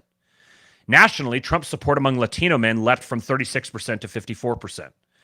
Trump also increased his share of voters without a college degree, gained ground with black voters in Pennsylvania and Wisconsin, and held steady nationally with white women, shocking Democrats who had expected a post-Dobbs uprising. Among first-time voters, Trump boosted his support from 32% 4 years ago to a 54% majority. Jeez. He got his share of big breaks. When Trump launched this campaign on the heels of a third straight rebuke in national elections, Republican leaders tried to ignore him. His primary opponents were too timid to take him on. A combination of friendly judges and legal postponements pushed his most damning criminal trials to after the election. Until July, Trump's general election opponent was an unpopular incumbent viewed by many as too old to continue in the job. Biden only confirmed those suspicions when he bumbled through their first and only debate. The Democrats' hasty replacement of the first-term president with Harris deprived them of a better tested candidate who could potentially have rallied broader support. Voters took Trump's own advanced age and increasingly incoherent trail rhetoric in stride. Much of the country read Trump's legal woes as part of a larger corrupt conspiracy to deny him and them power. And he benefited from a global restiveness in the wake of the COVID-19 pandemic that has ousted incumbent leaders around the world. The consequences may be historic. Trump has dominated American politics for 9 years now, and after 4 years of his tumultuous presidency, punctuated by an insurrection, the country chose to reinstall him. Trump campaigned on an authoritarian agenda that would upend America's democratic norms, and he's already preparing to deliver on it.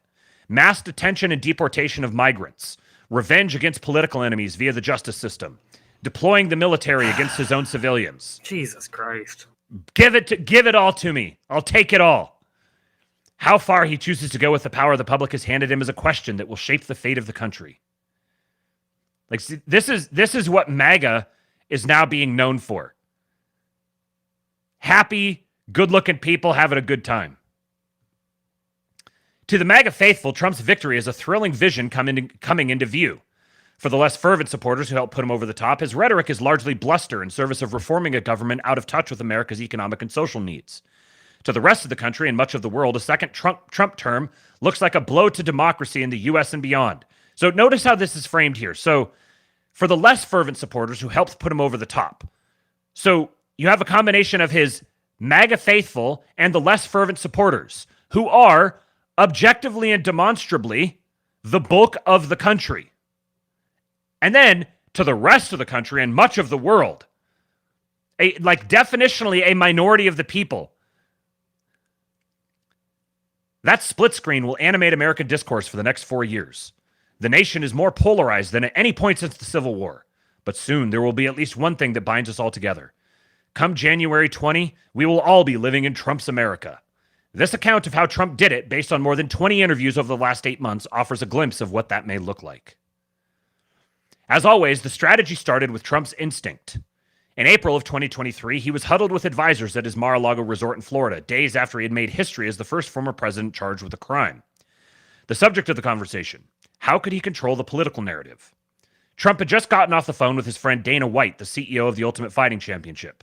There was a fight that Saturday in Miami. I think those guys would love me, Trump said. When Trump entered the arena on April 10, he was met with thunderous applause. While there, he ran into the Nelk Boys, a group of influencers who host a right-wing podcast. Trump had gone on their show a year earlier, but it was removed by YouTube for spreading election lies. The chance meeting led to a second appearance. His closest confidants didn't realize it at the time, but interviews on male-focused podcasts would become a through line of his extraordinary political resurrection. It's easy to forget how shaky Trump's prospects seemed at the outset of his campaign. He announced his third bid for the White House in November of 2022, days after Republicans took a beating in the midterms, the third straight national election in which the former president was seen as a drag on his party. Trump's hand-picked candidates embraced his lie that the 2020 election was stolen and lost critical races across the country. Elected Republicans took it as a sign that America was done with Trump and nearly shunned his grievance-riddled kickoff speech at Mar-a-Lago. They just hoped he would fade away. But the early campaign launch turned out to be a savvy move, positioning Trump to cast his looming criminal prosecutions as politically motivated. With each indictment, he gained ground with the GOP base and raked in millions in cash. His primary challengers spent more time trying to beat up on each other than take out the man who stood in their way. Florida Governor Ron DeSantis, arguably Trump's most formidable opponent, dropped out after the Iowa caucuses. By March, Trump had secured enough delegates to become the presumptive Republican nominee. It was the fastest contested presidential primary in modern American history. The idea that DeSantis was like the most formidable enemy. That dork in his high heels. Yeah, right. Yeah, it's like it's kind of damning with faint praise if that's the most formidable opponent. Yeah, really. Trump's landslide in the primary was the product of a strategy honed by Trump's two campaign managers, Susie Wiles and Chris LaCivita. Wiles, a veteran Florida-based strategist, had worked for the DeSantis 2018 run for governor, but they had a falling out after he was sworn in. Following the 2020 presidential election, Wiles took charge of Trump's primary PAC, Save America. In exile, but already plotting his path back to Washington, Trump suspected his toughest obstacle in the 2024 primary would likely be DeSantis, sources close to him say. Who better to help him than Wiles? Wiles recruited LaCivita, a hard-nosed Republican operative. Together, they drafted the campaign strategy. The MAGA base was strong enough to assure Trump's victory in the GOP primaries, they concluded, giving them time to test run a plan to defeat Biden in November. Trump's team focused on building an operation that could identify and turn out Trump supporters who were not reliable voters. Wiles and LaCivita, political director James Blair, and Trump's longtime pollster Tony Fabrizio believed that gender would be the key. In 2020, Biden won by holding the same 13-point lead among women that Hillary Clinton had over Trump in 2016, while narrowing the gap among men by 5 points. Men cost us the last election, a top Trump campaign source says. Our objective became not to let that happen again. Surveys found that men, particularly young men, were turning away from Biden the most, especially over the economy. In a head-to-head matchup, Trump's lead was the most dominant among unreliable male voters younger than 40. Advisors concentrated on activating this cohort, which, by and large, saw Biden as an elderly man who shouldn't be president. These young men didn't get their news from mainstream media and were less concerned with reproductive rights or Democratic backsliding. When they did interact with politics, it was mostly through edgy bro podcasts and social media. They appreciated Trump's brashness and habit of smashing norms. It was a risk to focus significant energy on turning out voters who don't care much about politics. But LaCivita would often repeat a Winston Churchill line that became a campaign mantra: to try to be safe everywhere is to be strong nowhere. As Trump pursued the mail vote, he also had to avoid losing women by larger margins than in 2016 and 2020. No easy feat after his Supreme Court appointments helped overturn Roe v. Wade and pave the way for abortion bans across the country. Whenever abortion came up, Trump insisted the issue was now up to the states and pivoted as much as possible to the economy, immigration, and crime. Issues the campaign believed triggered anxiety with well-to-do suburban women who are open to backing him. When Trump spoke with Time in April 2024, Biden's poll numbers were tanking, and Trump's camp believed they were well on their way to a decisive victory. In 2 interviews, Trump laid out a second-term agenda that would reshape America and its role in the world. All the while, a constellation of Trump-allied groups such as the Heritage Foundation's Project 2025 and the Center for Renewing America were laying the groundwork to implement Trump's strongman vision. Many of their ideas, from imposing harsh abortion restrictions to gutting environmental protections and placing the entire federal bureaucracy under presidential control. Can you imagine? Horrifying. Were broadly unpopular with wide swaths of the electorate, but Trump seemed to think a victory in the fall was preordained. The campaign's confidence only grew over an intense 3 weeks that began with Biden's disastrous June 27 debate performance. On July 13, Trump survived an assassination attempt in Butler, Pennsylvania, with the shooter's bullet piercing his ear, and Trump rising to his feet and pumping his fists as blood streaked down his face, a spectacle of defiance that thrilled his supporters. Trump's announcement of 39-year-old Ohio Senator J.D. Vance as his running mate at the Republican convention days later seemed like a statement of confidence that the MAGA movement would endure long after its leader exited the scene. You know, I've talked about some of my shitlib friends, and one of the most shitlib of these friends is she's like kind of bougie white chick, feminist type, and I remember I was going over to her house to play D&D the day that Trump almost got killed. It was like literally like, I don't know, 20 minutes after the assassination attempt. Mm-hmm. And I remember walking in the house being like, yo, Trump just got shot. And I could, they were all like, wow, you know, they were shocked and all of that. And then they made their shitty jokes about like, oh, damn, what do you mean? Oh, they missed him by that much, you know? But then I remember like 30 minutes later, she was looking into it and she saw the photos of Trump standing there pumping his fist. And even she, who was like the most shitlib of all the shitlibs, even she for a minute was kind of like smiling, like it, you know, hit her in the loins. Mm-hmm. Loins activated. Indeed. The high didn't last for long. 3 days after the GOP convention concluded, Biden announced he would not seek re-election and endorsed Harris. Well, supposedly. In a matter of days, the vice president consolidated Democratic support. Soon, she was outraising Trump by hundreds of millions of dollars and hosting rallies that attracted the kind of attendance and enthusiasm her party hadn't seen since the Obama era. That's a lie. Trump's victory no longer seemed like a foregone conclusion. Now, real quick, I just remembered this. I totally forgot I was looking at this last night, and so I didn't bookmark anything for it. I'll see if I can find something before tomorrow's show. So apparently, the Harris campaign, they raised over $1 billion. $1 billion. $1 billion. That's a lot of money. $1,100 million. That's how much they raised. They had $118 million in the bank in mid-October, and they lost the election. 1,100 million? You did your math wrong there, dude. It'd be 100 million. Yeah, 100 million. Yeah. I did 1,000 and then I moved the decimal, the comma. They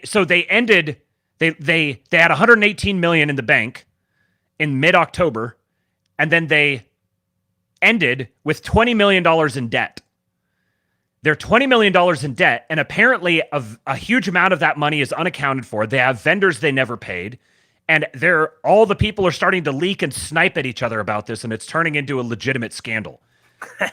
And part of the reason why all that money got blown was because it was Jen O'Malley Dillon who scheduled all of those huge concerts with like Katy Perry and whoever else they had, and they spent oodles of money on those things instead of on, ground game and advertising and whatever else. They spent it all on those, thinking that would be the thing that would carry him through. and it just completely collapsed. They were totally disorganized. All along, you had all these guys who were like, oh, Kamala's brat.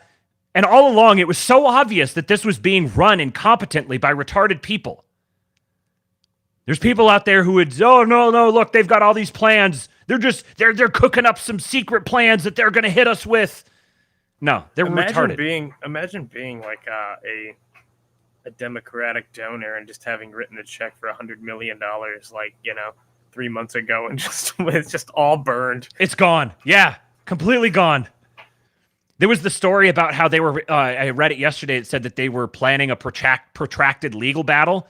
And so they'd actually bought hotels for donors to come stay in so they could start getting ready to write the checks for the legal battle. And they had to cancel all the hotels and send them all back. That's partly where all that money went.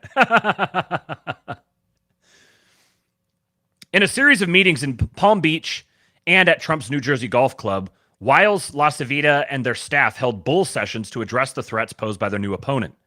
A younger candidate made it harder for them to attract voters disillusioned with Biden. Holding down losses with women while running against one would be even tougher. Democratic efforts to tie Trump to extreme agendas like that of Project 2025 were starting to bear fruit. Early internal polling indicated the challenge, according to Trump sources. Fabrizio had surveys showing that there was broad appetite for change, and the biggest risk they had was letting Harris become the change agent candidate. The Trump team began running ads and having their surrogates go on cable television, blaming Harris for Biden's presidency, surmising that she would inherit many of the same vulnerabilities of her boss. They focused on her role working on immigration for the administration, in which she was assigned to address the root causes of migration from Central America, to blame her for a surge in border crossings. At the same time, Trump set out to distance himself from Project 2025 while working to paint Harris as further to the left than she really is. Privately, the campaign estimated that Trump's message on abortion, to leave it to the states, was insufficient. Surveys showed that abortion rights were the third or fourth most important issue to voters. After months of Trump dancing around the issue of federal restrictions, Trump's top lieutenants told him it was time to address it head on. On October 1, Trump posted on Truth Social that he wouldn't support a national ban. There were internal challenges as well. Trump was becoming increasingly restless and agitated. He brought in allies from his previous campaigns, including Corey Lewandowski, one of his 2016 campaign managers. One of the most consistent proponents of let Trump be Trump, Lewandowski believed Wiles and LaCivita were blowing it, according to multiple campaign officials. In August, Lewandowski held a meeting with Trump in which he advised the Republican nominee to fire his entire campaign leadership, according to two sources familiar with the meeting. Trump made no commitments, but nodded and heard him out. Wiles and LaCivita soon held a meeting with Trump to say that Lewandowski was creating a distraction, throwing the campaign off course. What they'd been doing has worked, Wiles told him, and was not the time to deviate. Trump agreed. On his next plane ride, he held a meeting with all of them, including Lewandowski, who over the final weeks of the race was sidelined as an advisor, largely relegated to appearances on cable news. Harris's momentum seemed to continue through September. She won the lone debate between the two candidates, baiting Trump into mistakes. There was a lot of internal worry that she was a stronger opponent than we realized and that the ground has shifted, says a top Trump official. But the campaign was relieved a week later when polling showed that the debate hardly changed the race and that the candidates were tied. Oh, so did she win or did it not do anything? Trump returned to his mantra, accelerate the push to win over young male voters. In late July, Wiles tasked Alex Bruesewitz, a 27-year-old GOP consultant, with presenting Trump with a list of online podcast personalities for interviews. Several people familiar with the matter tell Time. Bruesewitz and Danielle Alvarez, another Trump senior advisor, reached Trump on the golf course the next morning. I have a list of podcasts I wanted to pitch you on, Bruesewitz said. Trump stopped him there. Have you talked this over with Barron, he asked, referring to his 18-year-old son. No, sir, Bruesewitz said. Call Barron and see what he thinks and let me know, Trump said, and abruptly hung up. Bruesewitz reached Barron later that day and learned that he was particularly fond of Aiden Ross, a provocateur mostly known for his collaborating with celebrities on live streams of video games, such as NBA 2K and Grand Theft Auto. They agreed that's where Trump would start. The podcast strategy was in motion. In August, Trump appeared on Ross's podcast, which went viral, racking up millions of views on the live stream. The ensuing weeks were marked by a succession of fawning interviews with laddish podcast hosts, Logan Paul, Theo Vaughn, Joe Rogan. The campaign made a deliberate decision to avoid most traditional media interviews. Trump took an unorthodox approach to outsiders. He neutralized a potential third-party threat by offering Robert F. Kennedy Jr. control over healthcare policy in exchange for dropping out and endorsing him, Kennedy claimed. The campaign outsourced its most labor-intensive field operations in critical swing states to groups like Turning Point USA and America First Works. In the final weeks of the race, billionaire Elon Musk poured more than $100 million into his own political action committee to help Trump in swing states. Promised the leadership of a new government efficiency commission. Notice they don't actually use the name of it. They're seething. That would oversee the myriad federal agencies that regulate his companies. Musk hired staffers and incentivized them with payouts to reach voters. I love how this is framed. So, promised the leadership of a new government efficiency commission that would oversee the myriad federal agencies that regulate his companies. Musk hired staffers and incentivized them with payouts to reach voters. He personally camped out in Pennsylvania, seen by both sides as the pivotal battleground state, and handed out $1 million checks and sweepstakes for registered voters who signed a petition. Musk also turned X, his social media platform, into a cauldron of conspiracy theories and characterized the stakes of the race to his more than 200 million followers as existential. In the election's final weeks, he promulgated the far-right conspiracy theory that Democrats were importing undocumented immigrants to swing states to irrevocably tilt the electoral map in their favor. If Trump doesn't win, Musk said, this is the last election. The great thing about this is that the more that they seethe about it, the more they're just making the case that all of their seething is, all the stuff they're seething about is actually legitimate and justified. As always, Trump's self-destructive impulses posed a challenge. With a little more than a week before Election Day, he fulfilled a lifelong dream by holding a rally at New York City's Madison Square Garden. The event was marked by hateful, xenophobic, and racist rhetoric by Trump's warm-up speakers. The Trump campaign brought in an array of profane pugilists, including the insult comic Tony Hinchcliffe, who called Puerto Rico a floating island of garbage. The campaign did not vet his remarks or upload them into the teleprompter ahead of his routine, according to two sources familiar with the matter. Trump's former chief of staff, John Kelly, had recently gone on record saying that Trump praised Hitler's generals. Trump's former chairman of the Joint Chiefs of Staff, retired General Mark Milley, called him fascist to the core. Internal polling from the Harris campaign indicated that the odiousness of the rally was tipping late deciding voters in her favor.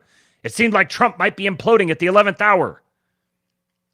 Shortly after 9 p.m. on election night, Trump entered a ballroom in his Mar-a-Lago club to a raucous ovation and a crowd full of his well-heeled benefactors. You know, Elon jumping around on the stage there, I give him a pass because he's autistic. But if it weren't for that fact, that was pretty cringe in my opinion. Yeah, it's very autistic. Behind him were his family members, including his son Eric and daughter-in-law Laura, and his youngest son Barron. For the next 3.5 hours, he watched with glee alongside Musk and White as the returns rolled in even more favorably than his most bullish champions predicted. Trump's transition team is stacked with loyalists like former cabinet secretary Linda McMahon and businessman Howard Lutnick, his sons Don Jr. and Eric, and his running mate Vance. All of them were tasked with making sure only true believers join his administration in waiting. He's expected to tap into the network of organizations that have been preparing to implement his ideas. That includes Russ Vought, his former director of the Office of Management and Budget, who runs the Center for Renewing America, who has been crafting draft executive orders Trump could sign within his first hours as president. And, I'm very surprised he didn't include this, one of the authors of Project 2025. Interesting. The first and most aggressive agenda item is expected to be immigration and the border. In his interview with Time, Trump said he plans to use executive power to begin mass deportations of undocumented migrants, ordering the National Guard, Immigration and Customs Enforcement, and federal law enforcement to conduct raids. Tom Homan, a former Trump official now affiliated with Project 2025, is expected to lead the effort, according to campaign sources. At the same time, top Trump advisors tell Time there will be a massive purge of the federal bureaucracy. The most satisfying part of that to Trump, they say, will be firing Jack Smith, the special counsel prosecuting him on charges of willfully mishandling classified information and conspiring to overthrow the 2020 election. Trump's most controversial moves are all but certain to face significant legal and political fights. He has vowed on the campaign trail to pick an attorney general who will investigate and prosecute his political rivals and critics. The name that I've seen associated with the attorney general position so far is Mike Davis, the guy who told Tish James that they would put her fat ass in jail. Trump will be emboldened by a Supreme Court ruling last summer that granted U.S. presidents potential immunity from some criminal prosecution for official acts. Between Trump's psychological disposition, his vows to seek revenge on his adversaries, and the removal of many of the guardrails that hindered him in a first term, scholars of authoritarianism see a nation on the brink of crisis. It's going to be a crisis for you guys, all right. Ultimately, the election is as much a judgment on the American people as it is on the man they have returned to office. Trump's comeback didn't happen at random. By building a social and political movement that gave him coercive power over the Republican Party, Trump systematically demolished many of the nation's long-standing norms, ushering in a cohort of lackeys who will enable his most autocratic impulses. He will enter his second term committed to creating a governing environment with few restraints on his power. He did not hide any of this. It is what the American people decided they wanted. Hear, hear. Based. Sounds like democracy to me. Isn't it funny that when they get democracy, they don't want it? Yeah, because democracy means they're in charge. Yes. Yes, bureaucracy. Now we're going to have democracy. You're going to get democracy good and hard. It's not going to be bureaucracy. It's going to be democracy. Do we have any actual crystal mines in America? It depends on what you would call crystal, I guess. I think so. Yeah, I don't know. I don't know what I'm not a crystallologist. I don't know. I'm not an astrology chick. I don't know shit. But like the hard labor, like the California slavery thing, we should make that universal and send people to the crystal mines. Yeah, that's right. we're gonna federalize that California proposition. Coming full circle, 1776. Hell yeah, baby. Arkansas has large silica deposits. All right, Arkansas it is. Good enough. Let's go. I don't know what silica is or does. Is that the stuff that they put in like your beef jerky packets? Is that what that is? Well, I know silica is part of making semiconductor chips. Oh, okay. All the better. Get them in there. That's right. They're gonna make our chips for us. Slaving away, not just slaving away in the mines, slaving away in the crystals in the mines. Shout out to Buck Johnson from Counterflow. He had a nice long post here last night. He said, last night showed us a ton of new information. For some of us, some of the information was confirming what we'd been speculating on. Legacy media cannot compete with alternative media. It's only alternative in its messaging since guys like Rogan and Tucker have a far bigger reach than NBC News. The legacy media still relies on an antiquated messaging platform of quick sound bites and narrative manipulation that just cannot hold up against long-form podcasting. They can no longer gatekeep the messaging. Trump was wise enough to know he could and should sit for hours with guys like Tucker and Joe Rogan. Elon and JD Vance knew this as well. Kamala, in her pride and hubris, thought she was better than that and refused it. Progressivism's very ethos is founded upon that pride and hubris. I think she was more scared, honestly. Yeah. As long as you have platforms owning and gatekeeping your false narrative, that can work. This is why they hated that Elon bought Twitter. They knew their control of the narrative was slipping. This is why Fox News ousted Tucker and was too prideful to understand that they needed him more than he needed them. So he went on to smash them in viewership with his own platform. Last night was a referendum on media. Real talk and long-form discussions are moving from the alternative to the preferred. The legacy media is done. The crafting of a slick soundbite messaging system and narrative control by megacorporations is done. If the left wants to sit and stew on their massive loss and blame racism, ignorance, and misogyny, they can do that at their own peril. Notice that it was Generation X that pushed Trump to victory. It's no coincidence that Gen X is the largest listenership of alternative media. This is a huge white pill if you care about what makes people tick, where they see things headed, and why things are happening in real life. It's also a white pill because the legacy narrative crafters have lost their grip on control and the toothpaste is out of the tube. They're cooked. Thank you, Joe Rogan, Tucker Carlson, Elon Musk, Theo Vaughn, J.D. Vance, Vivek Ramaswamy, Dave Smith, Patrick Bet-David, and Robert Kennedy Jr. And shout out to Fuck Johnson. There was Fuck Johnson. I'm pretty sure Trump did a podcast with who's that goofy Russian robot guy? The Russian Jew. Kissen? No. Lex Friedman? Yeah, Lex Friedman. Yeah. But no one has mentioned Lex Friedman. That's true. No one cares about him. Yeah. No one ever mentions him. I completely forgot it even happened until just now. Even at Trump's acceptance or Trump's victory speech or whatever, he went down the list of the people he was thanking. He left Lex Friedman out of there.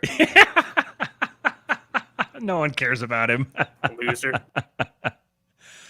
And shout out to Jeff Howe. He said, digital long-form interview format will drive the idea factory for what's coming next.